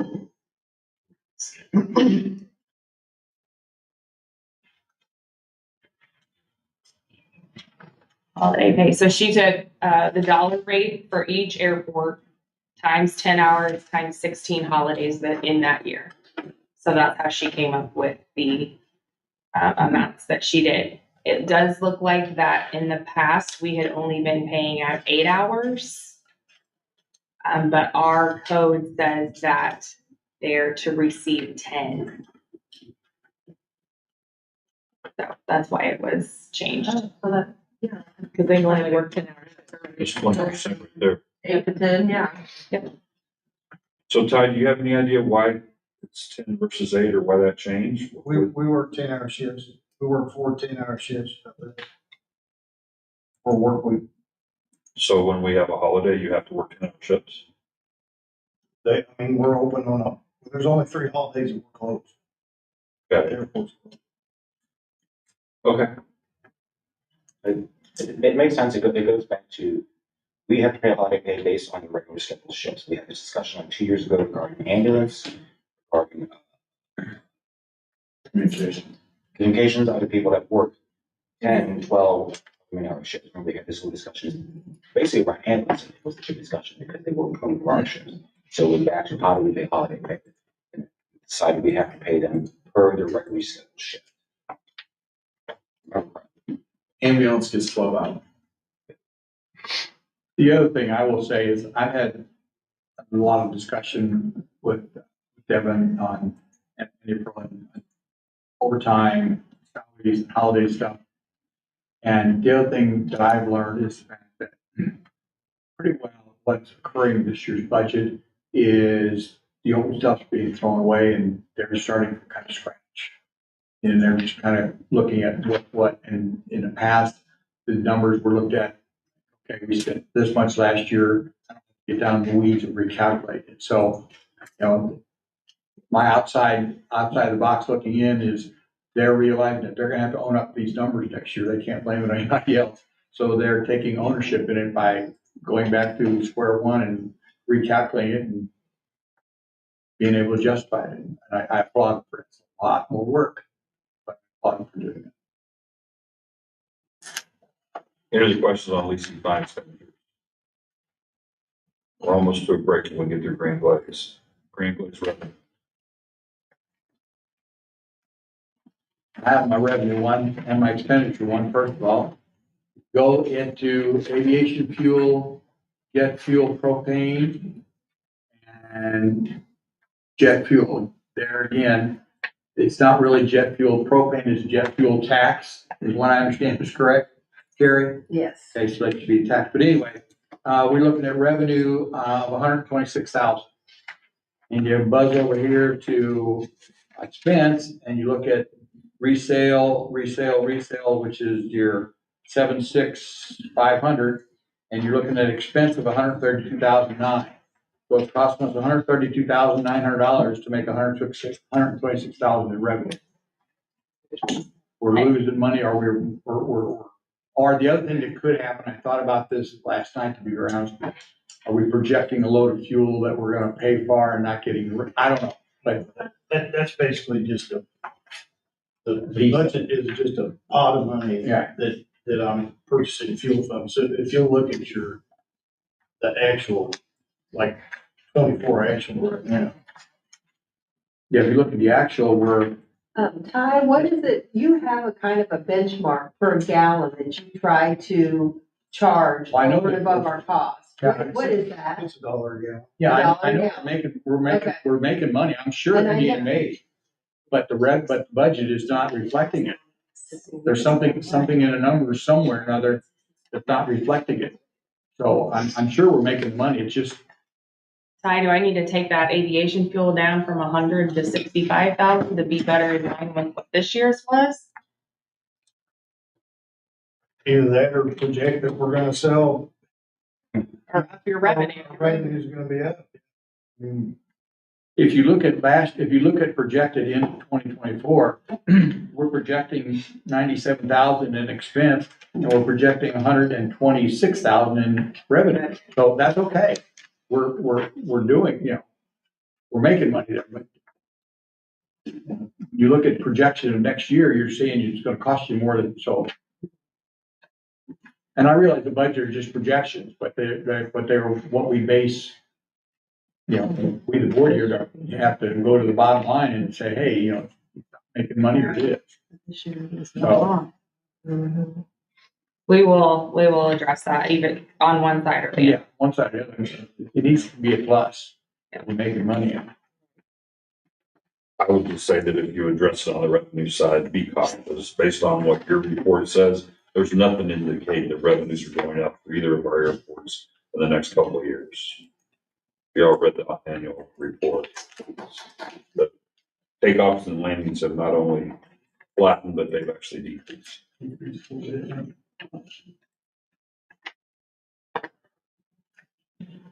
Okay, Grand Glaze expended, anything else on Grand Glaze revenues? Grand Glaze expenditures.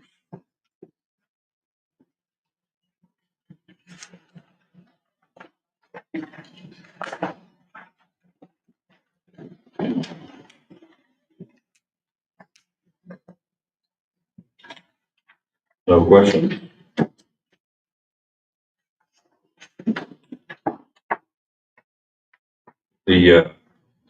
There's sorry, this may be somewhere else. The capital over here, like Grand Glaze, am I on the right airport? Yes, the 230-some thousand, 213,000. Sorry, what is that? Is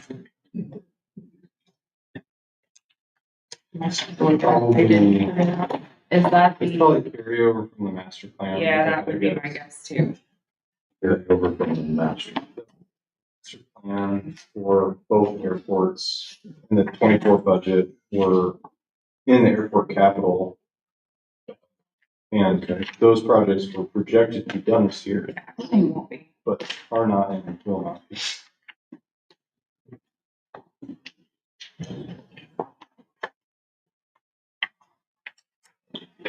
There's been significant hangups at MoDOT's review and approval is the main reason that this project's been hung up.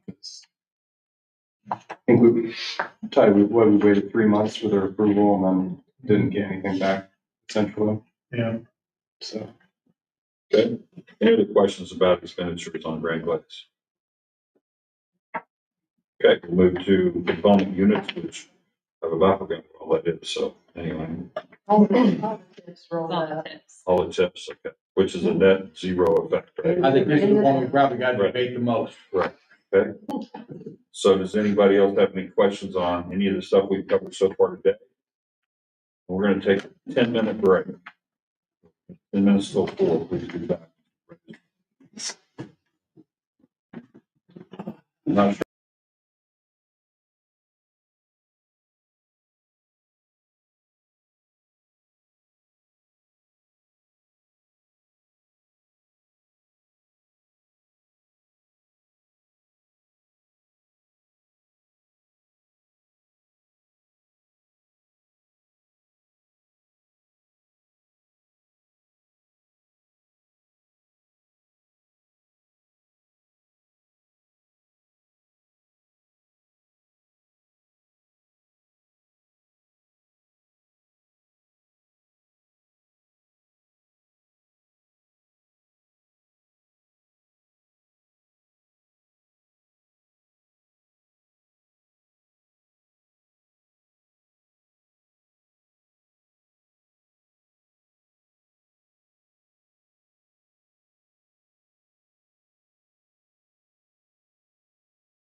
Tell us when we're on, Michael.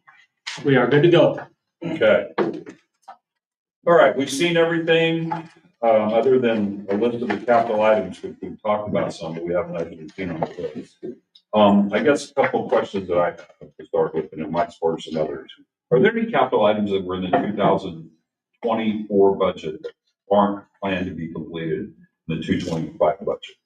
And if so, and you don't know which ones they are, how could we get that so we can understand that? Definitely the courts, the pickleball, right? Yeah, the, park pickleball, One comes up as pickleball. that one will not be done, and it was not budgeted in 25 because it ranked last. I haven't gotten through the, enterprise or transportation all the way down yet, but that's the only one so far I found in general fund that did not. I have a few in the building department, Oh, you? yeah, or in the building maintenance. And the reason why the HVAC systems in the lobby are actually located up above the restrooms, there's one above each, and those are part ceiling restrooms with skulls about big enough to get half of an HVAC unit up. So I budgeted for them last year. We got into the bidding process, having heard no complaints at all from any staff members on it's too hot in there, it's too cold in there. It really self-regulates because we have continuous ventilation, so it pulls the air from the lobby into the restrooms. I scrapped those. It's like, I don't know why we spend the money, because not only do we have to take the ceiling down to put the new units up, then we either have to make a decision to put in a drop ceiling so we can access them easier the next time. I don't like the idea of having drop ceilings in restrooms, especially public restrooms. So anyway, I scrapped those ideas, and we had purchased the units, but those units will work elsewhere in the building, and we have 3 in the boardroom that are, So we have spent some of that budget, some of that line item on that budget though. yes. So it's not But that, the rest of it's not. but the rest of it's not. So that's a project that That had multiple. had multiple things. Yeah, but I scrapped that and put everything else. No, we pushed the park. Oh, no, go ahead, Ron, you weren't done. I'm just saying we pushed the parking. The parking lot too late in the year. But that got pushed to 25, it's not being scrapped. And then, the slope stabilization project that was awarded and basically, as I figure, is almost completed at this point. It is complete. Was part of the pickleball court project that was budgeted for 24. So I think it initially went out to bid, got scrapped because the bid came in too high. We pulled out just the slope stabilization that went out to bid, awarded, and it's just as a, just. So that line item will have had some expenditure out of it, not all the pieces of it will have been done. Correct, yes. Yeah, it was like 35,000. Yeah, 41, I think, was the bid. 44, yeah. 44, yeah. Those are the only things you guys know of anything Yeah. else, let us know with your capital, I will do that. submission if you don't mind. I can do that. Okay, was there any planned capital replacement that would have been on the list for 2025 that's not being executed? That was gonna be my kind of the follow-up to that is when you give us, if I may, when you give us the list of the capital, are you gonna show the capital for 2025 that is replacement as compared, because the replacement stuff Yes, we didn't vote on, so to speak. correct.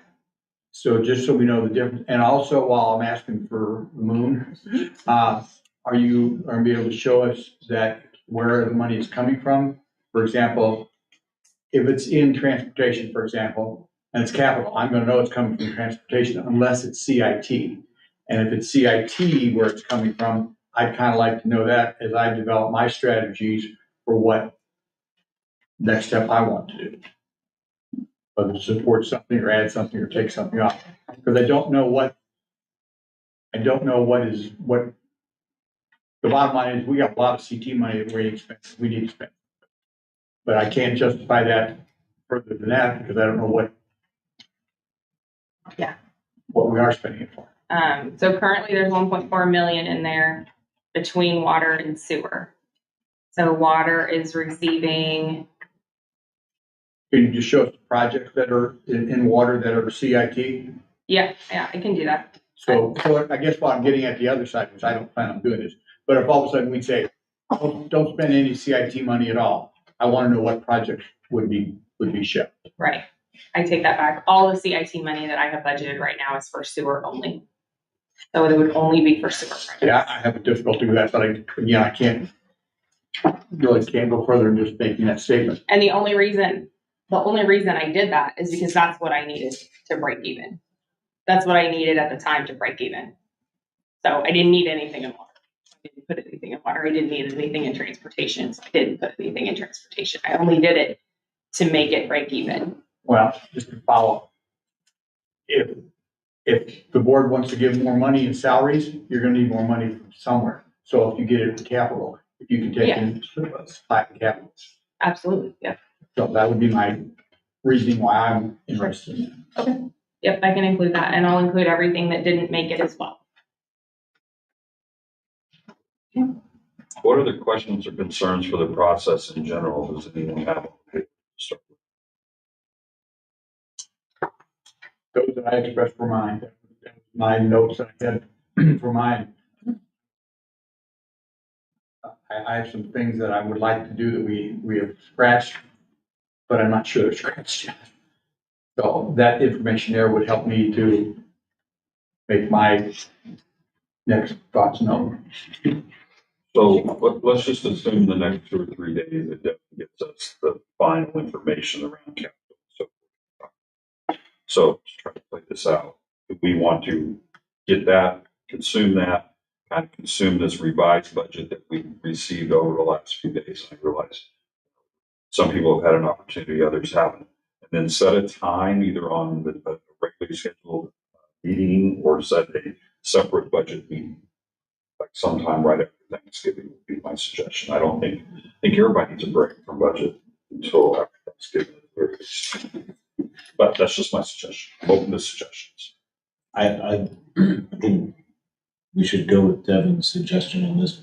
I mean, do you need that much time? Do you want to wait that long, or what benefits your process? I mean, I agree with what Alderman Ross is saying, that we get some time, but I also, it depends on how you guys feel about doing first and second reading on the same meeting. I don't have a problem with it. On this, I don't. On this, Okay. If you guys don't mind that, then I would be okay pushing it out. To the next conversation being the next scheduled Board of Aldermen meeting after this coming Thursday. Is that what you're saying? No. No, like right after Thanksgiving. Right after Thanksgiving, have a special budget. Have a special Oh, budget. okay. That's what I'm leaning, is after. Yeah, the week after Thanksgiving, doing Have a a special- special budget meeting. Yeah, my only problem with that was, are we messing up her time scale too much? But if not, I'm fine with the first and second reading on that. If I can, just for clarity, we have scheduled budget meetings, scheduled Board of Aldermen meetings on the 5th and the 19th. We can do a first and second on the 19th. Right. And still be in complete compliance with everybody at the state and or any other people that. One question. What about public hearing? We have to have a public hearing. a public hearing, so we have to make sure Would be part of that last meeting that needed, right? I don't know. Right, I think you're still right have to there. have a public hearing. I don't know. We can put the public hearing on the 5th and do a first and second on the 19th. You have to give them in a week, you have to give them beforehand. So we have to do a public hearing on the 5th and then do a first and second on the 19th. Was Devin gonna have the information ready to present it to public hearing? You have to. Well, if that's the case, we'd have to have our budget meeting on the 2nd. Why can't we have the public hearing on the 19th? I think it has to be before, I think you have to have a meeting before, but let me double check. I think that's what caught us up last year. And I don't know that, that's the reason I'm asking. If history serves me right, we only have to have that public hearing prior to the adoption, and that can be on the same night. Let me check into it. I feel like we did have a problem. I think it was, let me check into it. So if we're talking about one more budget meeting, and somebody, of course, we don't have all the information now to take it further, but that's okay, maybe. Can't solve anything more today. When would we recommend that? Because you got the 2nd, 3rd, and 4th is after Thanksgiving. Earlier the better. Tuesday the 3rd? Well, yeah, what's up on the, if we're gonna do it on the dais, we can't do it on Monday. And if so, What's wrong with the 3rd? I have no concerns with the 3rd. Is just anyone, Tara, can you see the I'm schedule? looking at it right now. Okay. You're fine, you're open in December anytime. The only thing I have open right now is Alderman meeting. Court is on the 16th and the 19th, so you're fine. So is everybody available on the 3rd of December? We're assuming the mayor is, but we'll hope he is. But Tara, Probably shouldn't be after a holiday like that. That's what, I mean, the document has to be in there for the, public hearing. Let me double check. I don't know if we have a meeting on the 3rd, that we're gonna have the document ready on the 5th. Well, No, we're not.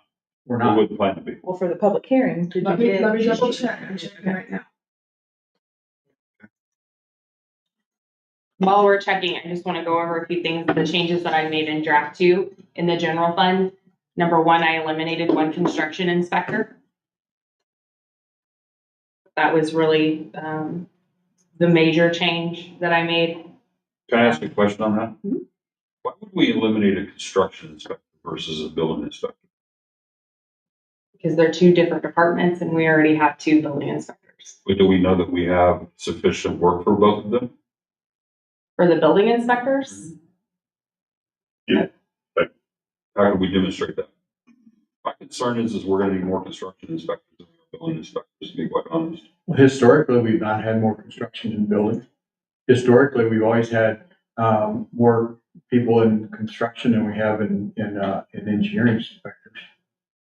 Say that again, Kevin? We've only had 1 in engineering inspector.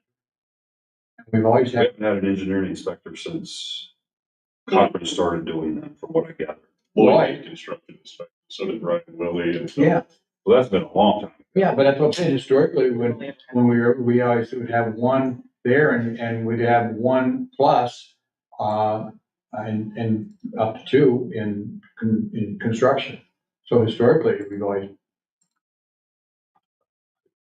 Based on what I'm seeing from Cochran, assuming that they're doing what they're supposed to be doing, I'm not convinced that we have as much demand for building inspection as we do for construction inspection. If there's a way to demonstrate that I'm wrong, I would love to see that. well, building inspection, Cochran doesn't do that. I understand that. Right. But Drew gave us some very great information, by the way. Thank you, Drew, for splitting all that out. And I know that no one's necessarily watching which hour, and it's hard to tell necessarily, but what you basically said is you could, if I remember right, you could afford 3 construction inspectors for what we were being charged from Cochran, and plus a couple That's others, right? Just on their salaries. Just on salaries. once you do the true O and M and everything, it's about 2. It's a little over 2. Oh, just on salaries. Yeah, that was, yeah, I Okay, that's fair. estimated, yeah, 60,000 in total compensation. Okay, so we can afford 2. We don't have an outsourcing document that we can compare on billing, we were able to compare it to Cochran and Owen and. It'd be real nice to know how much money we spent on erosion this year. We have spent lots of money. And by the way, I want to defend Cochran at this point. Cochran's taken some pretty hard hits in these meetings. Cochran has done nothing that we haven't asked them to do. We've directed them and told them to go out and do this work. So, they're only doing. It's not like they're out doing something just on their own. On they spend, we leaving it up to them to spend the amount of time they need to carry out our wishes. But we've sent them out on a lot. Don't disagree. Well, just the last couple meetings, it's sounding like they're taking advantage of us. I'm sorry if I ever gave that impression. I think you didn't. I think honestly, we're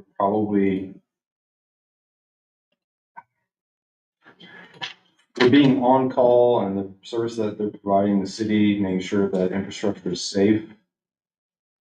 Could we do it cheaper in-house? I think absolutely, but we need to make sure that we're not overstaffing as well, because there are hills and valleys. We need to make sure that we can cover the valleys, make sure we have a bare minimum of service, and let Cochran probably take the rest as an on-call. And that's, how I've seen it done successfully in the past, and that's kind of what I was hoping and envisioning in the future here for this department is provide a level of service, and then when we need help, go out and ask for it. Yeah, I didn't feel like we were saying they did a bad job. I think we're just looking at trying to save money by bringing it in-house. That's the way I took it. That's generally how I perceive it. Reports. You got Nothing feedback? confirmed that I would act upon from some constituents out there that felt like that maybe there was too much time being spent on site. But that's probably, if that was the case, I'm not saying it was, it's not substantiated. I'm sure that's what Drew's trying to work into over time and ensure that that's not occurring. Okay. I just, I guess I would just say this, if someone can demonstrate that how many inspections we're doing with the building department and the 2 inspectors, and that calculates out to something that is more than, significantly more than 1 inspector is needed, great, not a problem. But I don't know that I've seen that, and I think we need to look at it that way, because if in fact, Drew, let me just ask this question. If you had 2 inspectors here that were qualified day 1, do you think there's enough work for 2 inspectors next year? It really depends on how much work. I mean, the Oasis says they're going to be done by August. Mm-hmm. They have essentially only done some site prep. Mm-hmm. I think there's going to be a lot of infrastructure built in a very quick amount of time. I don't know that someone needs to be over there all day, every day, but someone needs to be there every day. Well, you're saying that they're gonna do a soft opening in August. They're not planning on being open until April 26th. Sure, right. And schedules shift and change all the time, but I don't know that I have a firm grasp on that at this point, honestly. Okay. Well, yeah, I expect their schedule to change too, would be my guess. If I could, I mean, since the building inspection is a main question, to give a little history, because Kevin actually delved into this quite a while back, asking about the report that we provide monthly that goes into the city administrator's newsletter. So the problem with our documentation of what we've done in the past, because this is I don't have an excuse other than this is the way we've done it. If you get called out for an inspection, we say that is 1 inspection. If it is a rough inspection, unlike bigger cities where they have multidisciplined inspectors, take Springfield, 15 electrical inspectors. When they say that they've done an inspection, it's 1 discipline. When my guys go out, they do electrical, mechanical, plumbing, and framing all on 1 inspection. So if you have a rough inspection of 1 unit, that's actually 4 inspections. What I base my guys on their level or my level of staffing is on what ICC recommends to do a quality inspection, and that's 10 inspections per inspector per day. If we go back and look at the numbers that I provided, which is what Kevin brought up to me, he said, well, you're not providing that. I said, you're right. And what we need to do, when I get secretaries that don't get promoted every 6 months, is I want them educated to the point where they know if they call for a rough in, is it a rough in for electrical only? Is it plumbing only? Maybe it's something that I need to change as far as when you call for inspections. I don't want to overcomplicate it for the contractors or the general contractors or the homeowners where they have to call when the electrician's done, when the plumber's done, when the framing's done. We try to make it as easy as possible on the customer. So can I do a better job record keeping? Absolutely. Has it climbed up my priority chain? Not as fast as it probably is going to now. But the other thing, just as a historical measure, we used to have 1 full-time inspector when I was the inspector. We had a full-time compliance officer. And whenever they talked about, I talked about, well, we're getting the workload whenever I became the building official. I could really use even a part-time inspector. So then it was thrown, hey, what if you take on compliance? Do you think there's enough compliance to keep 1 compliance officer full-time? I said, I think if we have 1 building inspector that does compliance and part-time building inspections, I think we could suffice there. That's all going to go back to the way you guys dictate the way you want that done. Historically, our compliance officer would patrol Osage Beach and look for compliance issues. That approach was negated a few years ago. We had a couple aldermen say patrol, a couple aldermen say no, complaint basis. So we went complaint basis. So our compliance has gone down. If you would like us to patrol, then I think we're going to have to get another compliance officer. But it's a balancing act constantly. It's however you guys want this, how you want it run collectively. There are differences in opinions. I believe if I get the numbers together based on how many inspections these guys are doing, how many hours my compliance officer is working with Cole, I think all that can be tracked. And I can easily defend my 2 inspectors. So Ron, how much time would you say, I think you have one of your inspectors that focuses on inspections, but also does compliance. They don't crop, the 2 inspectors, one of them doesn't really focus on compliance, is that right? Not his focus, we have the primary compliance. I mean, we'll go out if Josh isn't available, or if the primary compliance On isn't available. vacation. The other one will go out, he'll take the pictures, he'll do the follow-ups, but yeah. So what percentage of his time do you think that he utilizes from compliance versus bill inspection? If it's 100% of his total time? No, that would vary. It depends on the cases, the violations. This year, I'd say he's probably 50% compliance with the few cases that you guys are probably well aware of, especially the erosion control, the mall. There's some big ticket items that takes a lot of his time. I'm not sure I understand erosion control. I've heard that used 2 or 3 times to refresh my memory. So typically, before this year, was it last year? Was it this year? We got the big erosion control issues on a couple of the close. I was going to say close development, but if you want to call one out, that's it. What'd you say? Okay, there were several actually, but I think we had at one time 12 different jobs that had open excavations and complaints were coming in, and we were told to ramp up inspections, make sure the compliance was taken care of. This wasn't under my direction. It was under, somebody was asking me my opinion. So what happened at that time was instead of just going out on a call inspection, so we were using Cochrane 4, if they're putting in a sewer main, they call us for inspection, we send Cochrane. They have a lift station, they call us, we send Cochrane out. Well, then Mike and I had discussed and said, well, with all of the negative, all of the complaints that we were receiving, Cochrane needs to go out to every open excavation site, the big ones that we were receiving complaints on. And they need to go out there after each rain event and then at least once a week. So that probably doubled their inspections for the week, especially through the spring. I'm not saying year round, but yeah. So the erosion control inspections, I'm not saying they're not needed because it's amazing how many people have no clue how to put in silt fence. But that definitely ramped up their inspections. The time they were spending out in the field, they basically brought on another inspector to help out. It also takes up a good chunk of Josh's time because I've helped him on 2 different situations where he needed an opinion from an engineer around erosion. Yes. So I think that's a good portion of at least what he's been working on as well. Go ahead. Compliance. Other questions on that? I got you.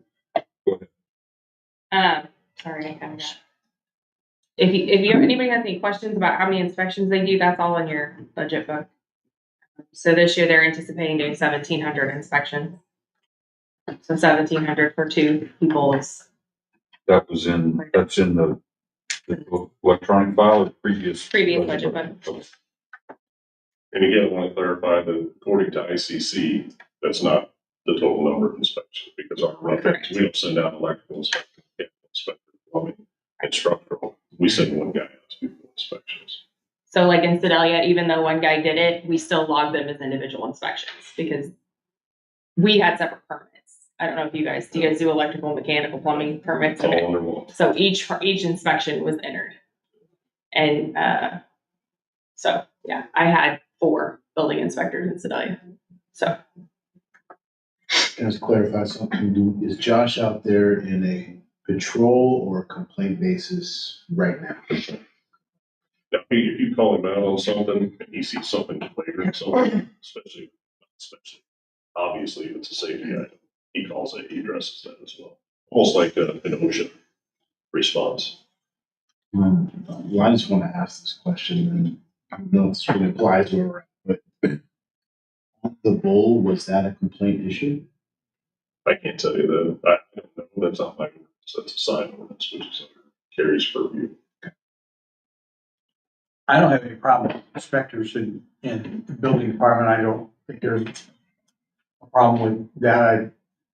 I think that, I think we need to let them, I can almost see us needing more, especially if we start putting some more demand into compliance, or we see more, and based on some things that are gonna be coming down the pipe, I can see us looking to have more there, so, you know, I don't think we need to at all think about cutting that. And we look at the inspectors out of engineering, I didn't have a problem with two, other than the fact that two was going to, we were told it was gonna be saving us money, and then when we got the figures and everything, the budget itself didn't look like it was saving us any money, it was costing us more money. And so now we delved in that deeper and deeper and deeper, and we're finding more better, but I think that that we're probably looking at the one, we need to get there right away. We may need another one throughout the year, but one of the problems I have is the fact that that inspector is not gonna be able to be up to speed until into the year. We're not gonna be able to see that them saving us the money, and that's where I have a problem. I have a problem with the fact that that inspector is not gonna be up to speed quicker, than three-fourths of the way through the year. I think they should be up to speed faster. Hopefully, we can hire somebody that's got a little experience, and if they hire them and they're that green, we can get them up to speed faster. But I don't think we should reduce it, obviously, to further than one. We need to do the one and then see what's happening as far as more there. It all just depends on the market conditions, whatever the market supplies. Right. I mean, there might be somebody that has 25 years experience, is certified to the hilt. Would we be really lucky to grab somebody like that? I think that's probably not the case, but I don't know for sure. It takes a while. If you have someone completely green, completely new, it takes a while to know what you're looking at and to be confident enough to tell someone, no, do it right. It takes a long time to get that confident. We also have to understand that we've got a big project here at the Oasis, and sometimes, again, I go back to my history. It's like go from Mid-America, Eureka. That thing came to town, holy cow, it just overwhelmed us. And, you know, you don't staff up for a project like that because it's only gonna take a couple of years or so to get it built. You just rely a little bit more on the outside services, and then you just have to eat that. The one thing is are we charging enough in fees to help us do it? That's the problem, and that's kind of hard to open the barn door and close the barn door, so it's cows out. You know, we've probably already figured out what our fees are gonna be. We just got to provide the service. Go ahead, Devin. I did add the Hatchery Road to the parks budget, so that was an addition. Is that the extension of the pavement down to the soccer fields? Yeah, the Okay. store box, yeah. Is that the parking lot as well, or just the road? I did your 275. Okay. So I did all, that included the parking lot, correct? Yes. Okay, so it's the road and the parking lot. Will that include the parking lot in front of the maintenance shop? My number did not. And that's just straight out of general, it's from CIT. No CIT. I didn't take any CIT out of, or general fund. I can always change that. I need to look at some more things before, because I do think we need to be using some CIT. That's my opinion. Like I said, engineering, that budget went drastically down because I took it down to one inspector. Can I ask a question around professional services? What, you still got 200,000, if I'm reading the right one, I hope I have the right one. $200,000. Mhm. And what predominantly would you expect those to be? Just splitting it between Cochrane, training the new people, the new person, and if we need Bartlett and West a little bit. So that's those, well, it's also, we have other engineers that we have on retaining. Yeah. So it could be any of those retaining services, but predominantly you're saying they'll probably go to Cochrane and. Yeah. Yes. I mean, that's significantly less than we've spent in several years. Can I say, I'm just a little confused. If we were to pay for that extension down Hatchery Road through CIT, that then opens up 275,000 out of general that we could spend on something else, correct? Yes. Out of non-CIT, there's certain things that qualify for CIT expenditure. But that does. I'm not 100% sure that, I've challenged Infrastructure generally, that's how I it's been challenged constructed. Devin to be the fountain of knowledge on that, to tell us what we can and can't legally spend out of CIT. I think it's a CIT. That feels to me, or it sounds to me like it is capital improvement, but. Yeah. I mean, I know CIT, seems like we all don't want to spend it, and I understand that. I just feel like this checks all the boxes for that. And I'm perfectly fine taking it out of there. Really, the only reason I didn't, is even if I do take it out of there, you're still not gonna have enough to pay for your top ranking, which outside of the park project was the dispatch relocation. So I wasn't really gonna gain anything by using it. Yeah, we haven't stopped. You still haven't met what you need to do that project. But there may be some other things here's my issue with that. There may be some other things in general that you're calling capital that could be used, CIT money could be used for. Okay. I mean, that's why I'm asking you for your list. I don't know. Not I in don't know general looking fund. at your list. Yeah, there's not, Yeah. there's really nothing else in general fund for capital other than And a why, pocket. and then why couldn't, for example, and again, I'm not saying do it, but once I look at it, why can't we spend if we're gonna do the project of the dispatch center move, why can't that be CIT? Okay, I'm not asking you to give me an answer right now, but that's. That doesn't feel like infrastructure to It me, but doesn't feel like it to me either. It's a major change to this building. We could I argue mean, building improvement or not. there's- We make it- It all depends. I just go back to my history of when I was in the fire service, my capital money. It depends on how the ordinance was written, how the language is written, and what the interpretation, and that's why I challenged you and Cole, because you and Cole are gonna have to defend that, to say it does, and that's. Yes. Yeah, I will look further into that. I did not think of taking the dispatch center out of there. But that is definitely something that I can And I'm not saying we can, I'm just, explore. or I'm not saying the rest of the board agrees to even, but. And then the other thing that I wanted to discuss was the economic development director position. April and the mayor and I attended a really, really good seminar last week that LORDAC put on. Had a lot of economic development experts there that did some presentations. And the main idea that I got, there were 2 points that I got out of that. Number one of them got up there and said, if you go to Las Vegas and you ask if somebody wants to develop in Lane Creek or Sunrise Beach or Osage Beach or you name it, are they going to have any idea where you're talking about? Probably not. If you say, do you want to come develop at the Lake of the Ozarks? They will know immediately what you're talking about. Their point was economic development needs to be done on a regional basis, not individual municipalities approaching it from an individual standpoint.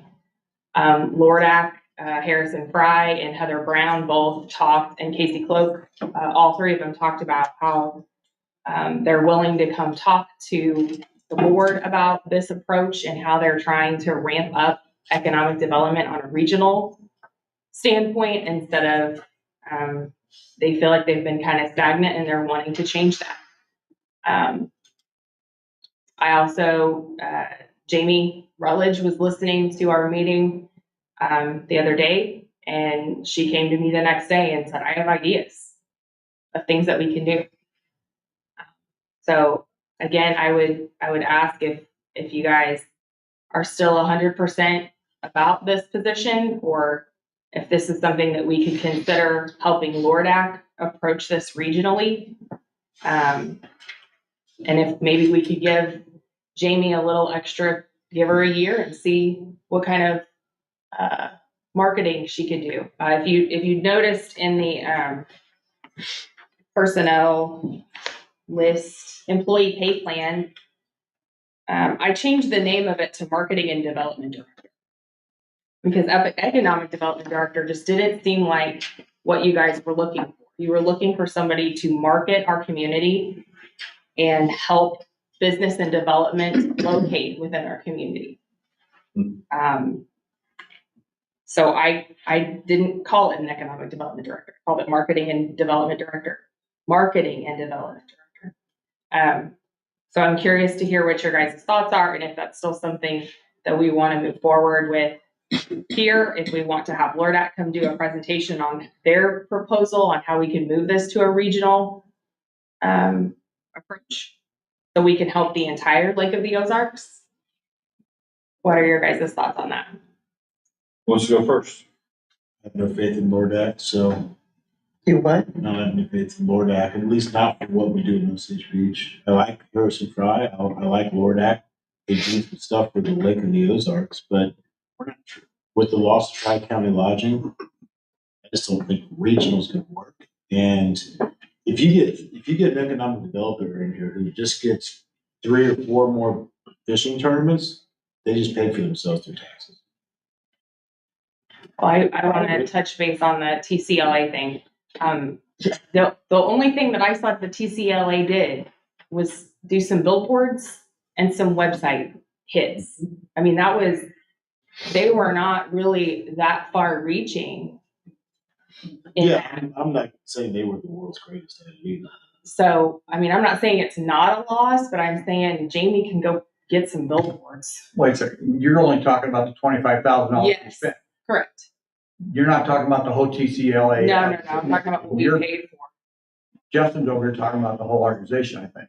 Yeah, I mean. So he's saying the whole organization wasn't productive. Well, I'm not saying, I don't know if I would say they were unproductive, but I don't know where all their money went for marketing and advertising the lake. But look, LORDAC is a fine organization, and I like Harrison Fry a lot. There's some really good people in there, and they are attacking it regionally. But what we want to do is build Osage Beach and the lake. Then they win too out of it, but I think we're missing a real opportunity by not being aggressive in economic development. And you go and look at cities that we compare ourselves to, and every single one of them. I would say that we need to be looking regional. This was tackled years and years and years ago up in the metropolitan St. Louis area. And there's 90 cities in the metropolitan St. Louis area. I don't know how many people realize that. But each one of them cities going out there trying to do something, no, they created a gateway region. I don't know, it's kind of a big fancy word, but they're out there marketing the whole region. We need to be marketing our region, and I think that LORDAC is where to go, a place to do this. We've been involved in LORDAC for years. This city has. Our previous city administrator was very active in that organization. And then LORDAC did a lot of things recently. We did the housing thing.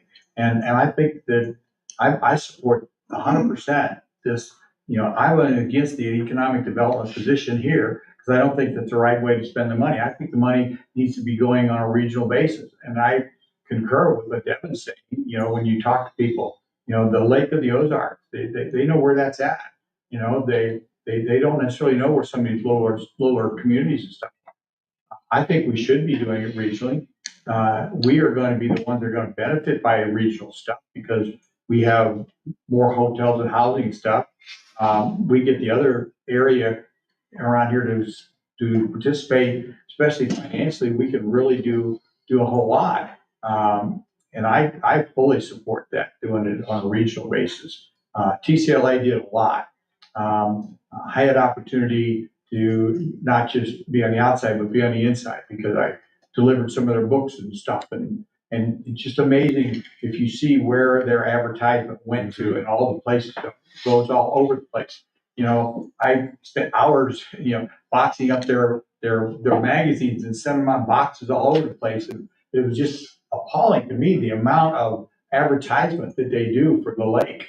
And so TCLA did a lot, and that's going to be sorely missed. And I think if that's down the pipe, I've said we would need to do something with that, but I think we can move faster with going, into this regional economical marketing director, whatever you want to call them, that's out there beating the bandwagon for the lake. I mean, we're gonna reap the benefit from Alderman Morrow, did you have something? Yeah, okay, part of what you're saying, I agree with Kevin. Now, CDB, Convention Visitors Bureau, they're the ones that sent out those books.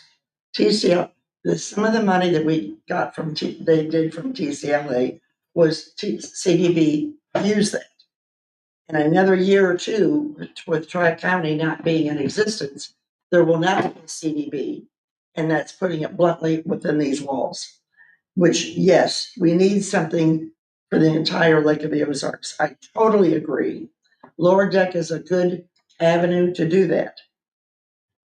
Where I'm coming from, I have no problem with that, but if we're gonna expound and just do the regional, all of a sudden, well, little Sunrise Beach or little Camden or Osage Beach, well, gee, what are we getting out of that? Well, they're advertising for the entire lake. Okay, but what about our town? As far as making it more productive with economic development per se, more businesses coming in. I've been a strong person, which I've said over and over, of wanting, or however you want to title it, economic developer, or however you titled it. But, and I agree with that. I agree that something has got to give, that's going to have to replace CDB, TCLA, which we all have to go in and chime in and do that. So I don't see where we need to put all of our ducks in that pool.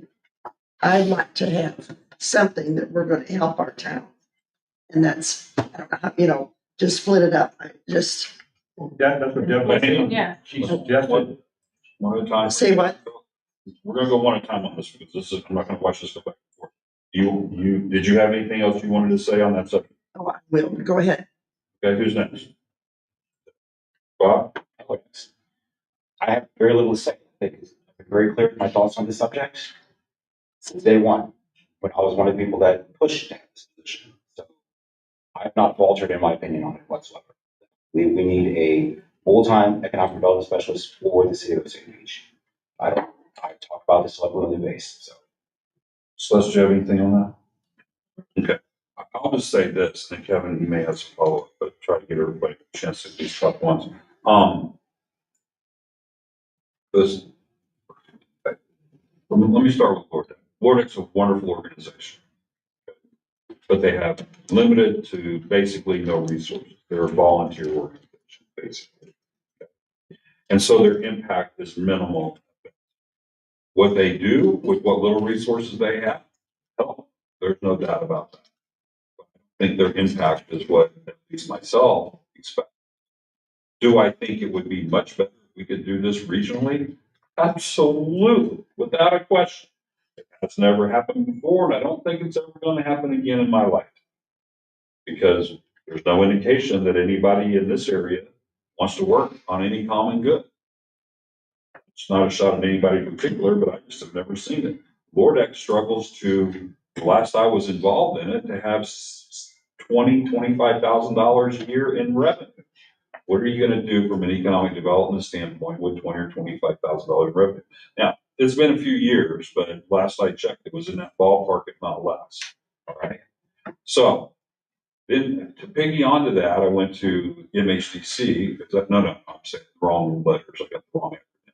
Missouri Department of Economic Development, and they brought some very brilliant individuals in from a long way away, kind of along the lines that you talked about, and they said, look, you're right. They said, if you're not of 10,000 people, we don't know you exist.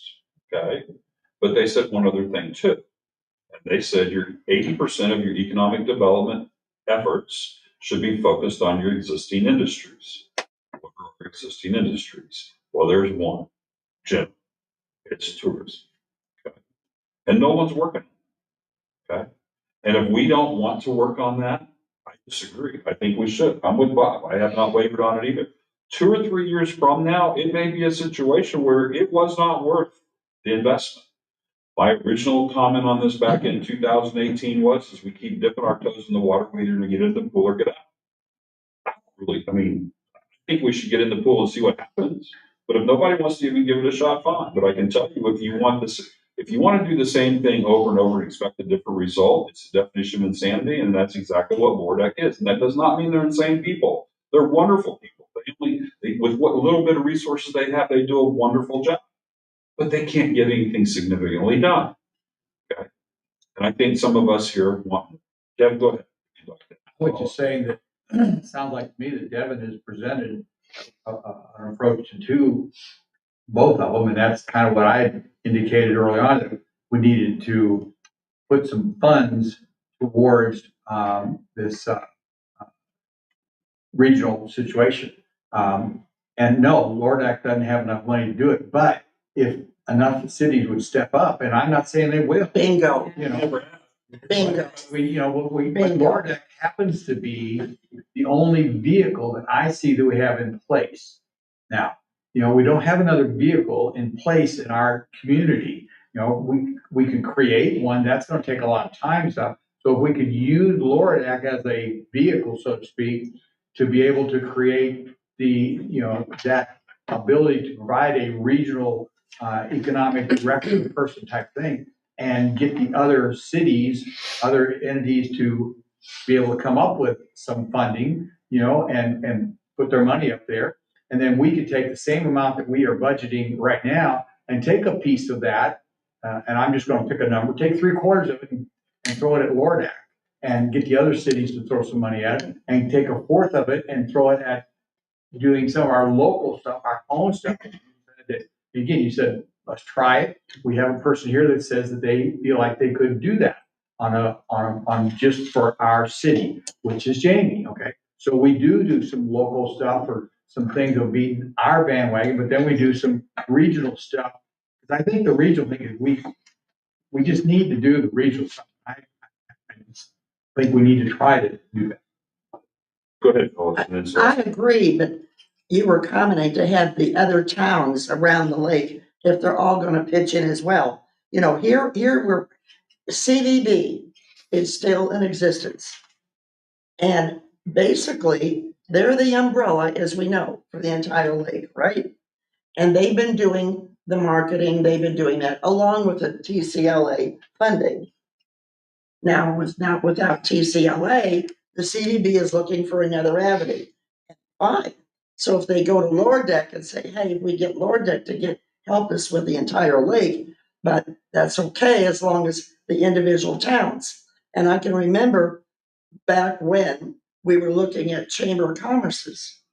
Well, I'm not joining that because I want to do something. This way back, Lake of the Ozarks. Well, everybody chipped into the Lake Association, which was prior to CDB, and that didn't help out because no, I want to help my own city. I want to be part of building my own city. Well, I still do, and I totally agree. I don't mind. I don't know. I think if every town around will pitch in to help with this new, and it would be something different probably than CVB. They may not call it that then, but maybe they will. I don't know. They're looking for a substitute to move on, which we need to promote Lake of the Ozarks, without a doubt. But I still say I don't want it to overshadow what we need to do here in Osage Beach. Overall, I think we talked about it before on the lodging tax, and just like that somebody is gonna have to eventually end up spearheading that, but I think if we could find the right person, that would be, and let us, let that person come to us and spearhead that, and we get the gain of the economic development, come in here and have other people jump on board as they see, that it is doing something and it is beneficial. Alderman Hoffman?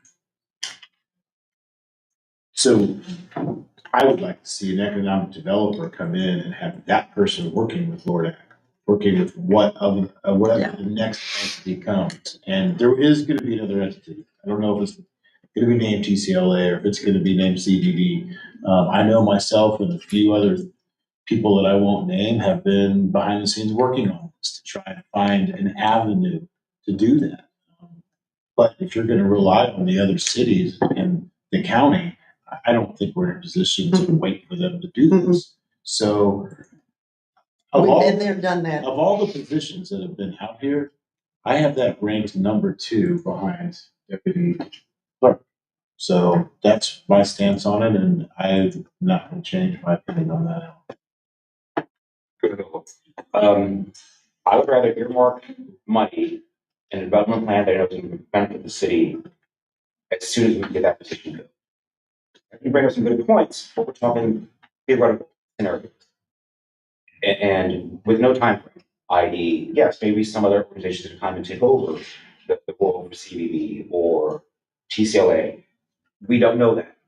And your plan is great, but how many years down the line will that to come to fruition? And that's why I don't think we have that kind of time, or should allow that kind of time, waiting on hypotheticals, better scenarios for us as a city, as opposed to moving forward with one we know is going to benefit us right away. So. Can I say something? Sure, please. So at that, and obviously we're gonna do whatever the board directs us collectively, but since we just had this symposium Thursday and learned so much from it, we needed to bring this to you, but one thing, and there were professionals who have been, who have had major success in a lot of areas, not just in Missouri, but in the Midwest as a whole, and every single one of them said having a point person, and the reason they say to go with a regional, council or whatever Lord X acronym represents, is because having that point person is so essential. And then you wouldn't have, at least if we did this for the first year and just see how Jamie and Carrie Patterson would work together. And then you wouldn't have, because you could use LORDAC and you could also use them locally or, internally. But LORDAC was very transparent in saying, they had ramped up for a while. And then, COVID happened and they do all have full-time jobs. I mean, Casey Cloak is the director for, you all know, they all have full-time jobs. So you're right, they do this on a volunteer basis. So their idea is to obviously ramp up, and none of them want to do that. They, LORDAC would have to hire an economic development person. But then, every city or, in the lake area would have to contribute. And then you have that one point person that all of these economic development people recommend having. And then Carrie Patterson was also at the symposium, and he made some good points because they had so much data on what different industries bring, which, like you said, ours is only tourism. We can't, Osage Beach can't house them. In fact, there's really not anywhere else for something like that to go that maybe Decaturville or, south of Camdenton can, or Eldon, or, the 3 counties there for sales. There are other areas where those kind of things that will indirectly still help Osage Beach, whether it's people shopping here or eating here or whatever, but just something to consider because it was very vital information and very good. And so we would be remiss not to at least share all that information with you all. Well, and the other thing that went along with what she just said, as far as economic development, when you look at, you have somebody come in and say, I'm interested in your community. They want to know, how are your schools? What's your child care look like?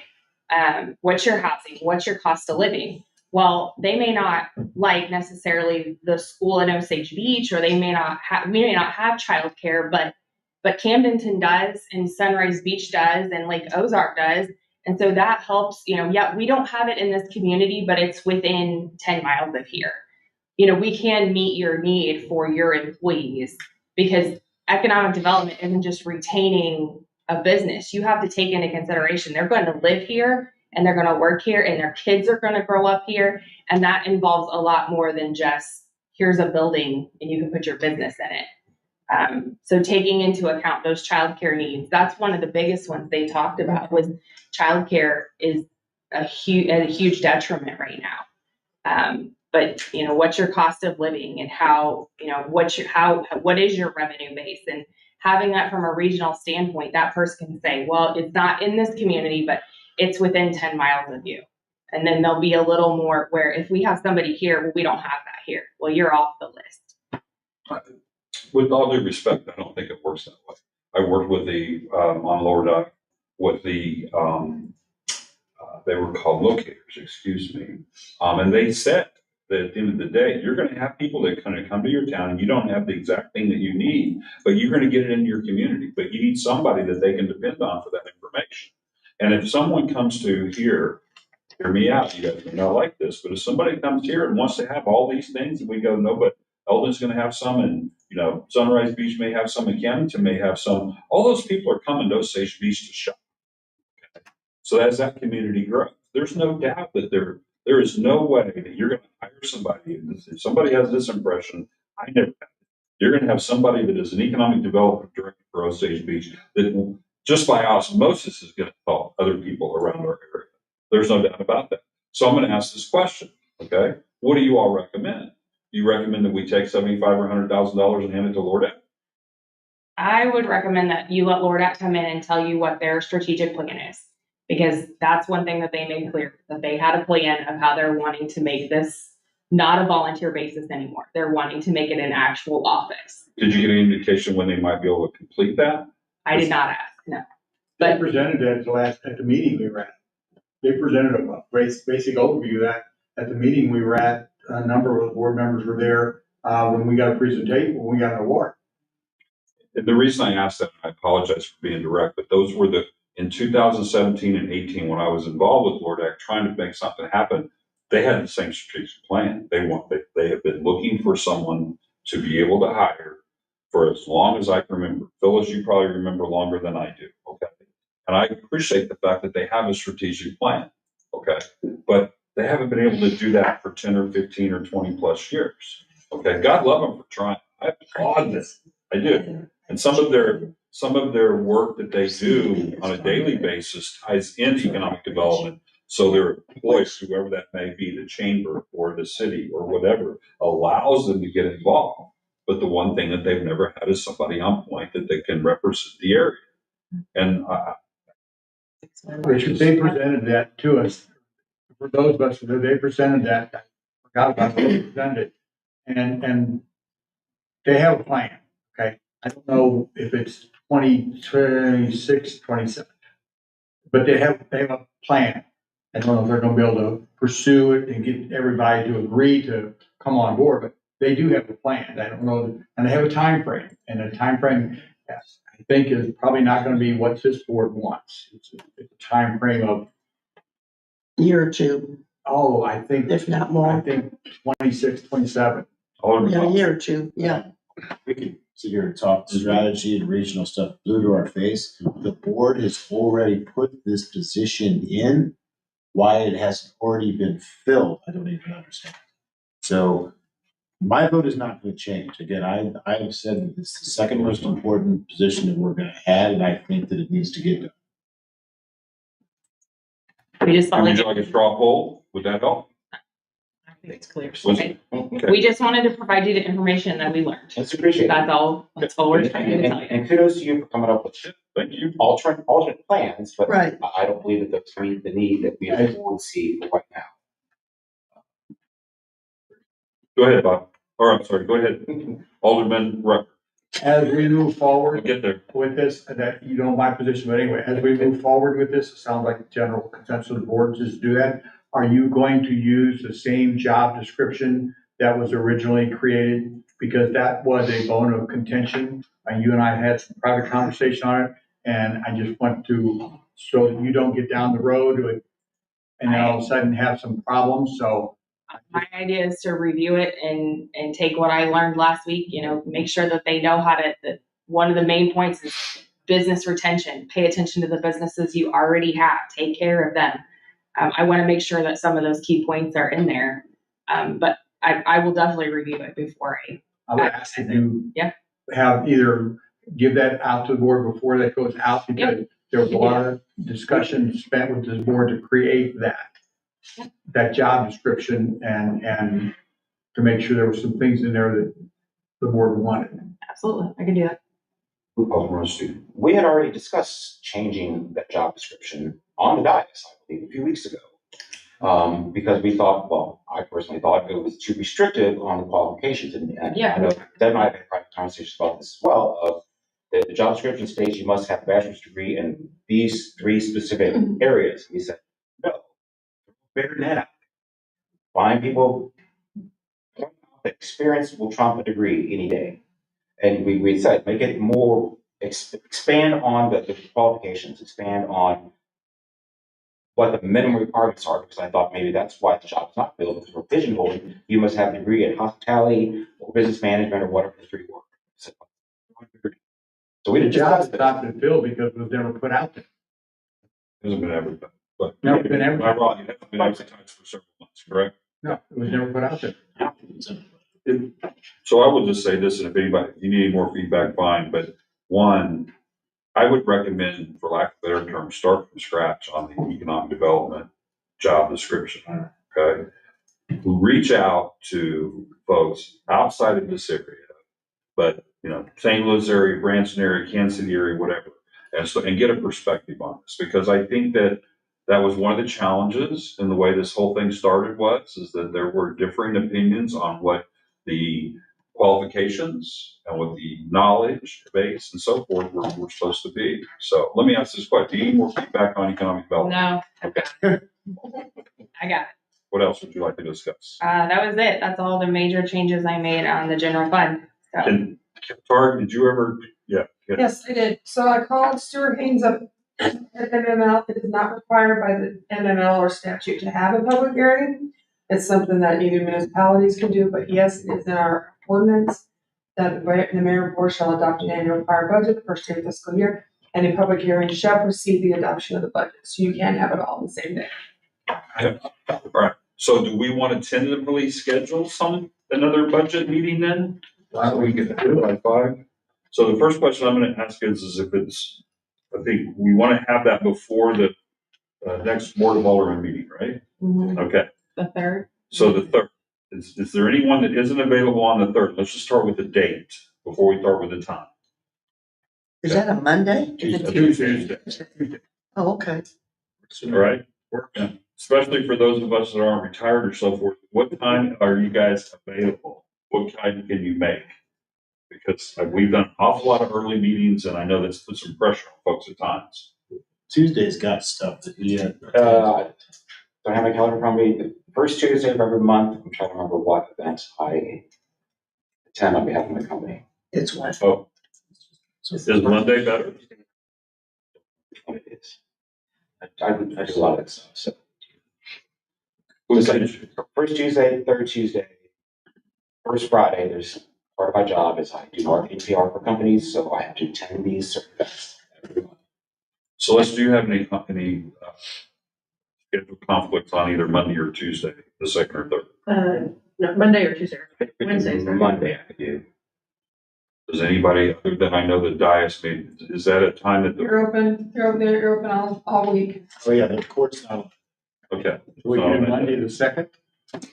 I am comfortable with that. Or Celeste and Bob, can you guys do like 3 o'clock, 2 o'clock? Yeah. What time was that? Earlier or better. Yeah. Earlier the better. 2. Yeah. 2. Well, it's up, I would lean to Bob and Celeste. That's why I asked him first. Yeah. I would I lean mean, to we this. shouldn't have to spend a whole bunch of time. We went over, the majority of it. It should just be tweaking, I would hope at that point. It's gonna be tweaking, but it's also gonna be debating what to add. Yes. That's fine. 2 is fine. 2 o'clock, Monday the 2nd. You want me to set it till 6 or you want to talk at 5? 6. All right, 2 to 2:30.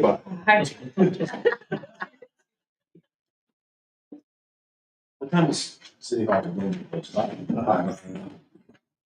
So December 2nd, 2 o'clock.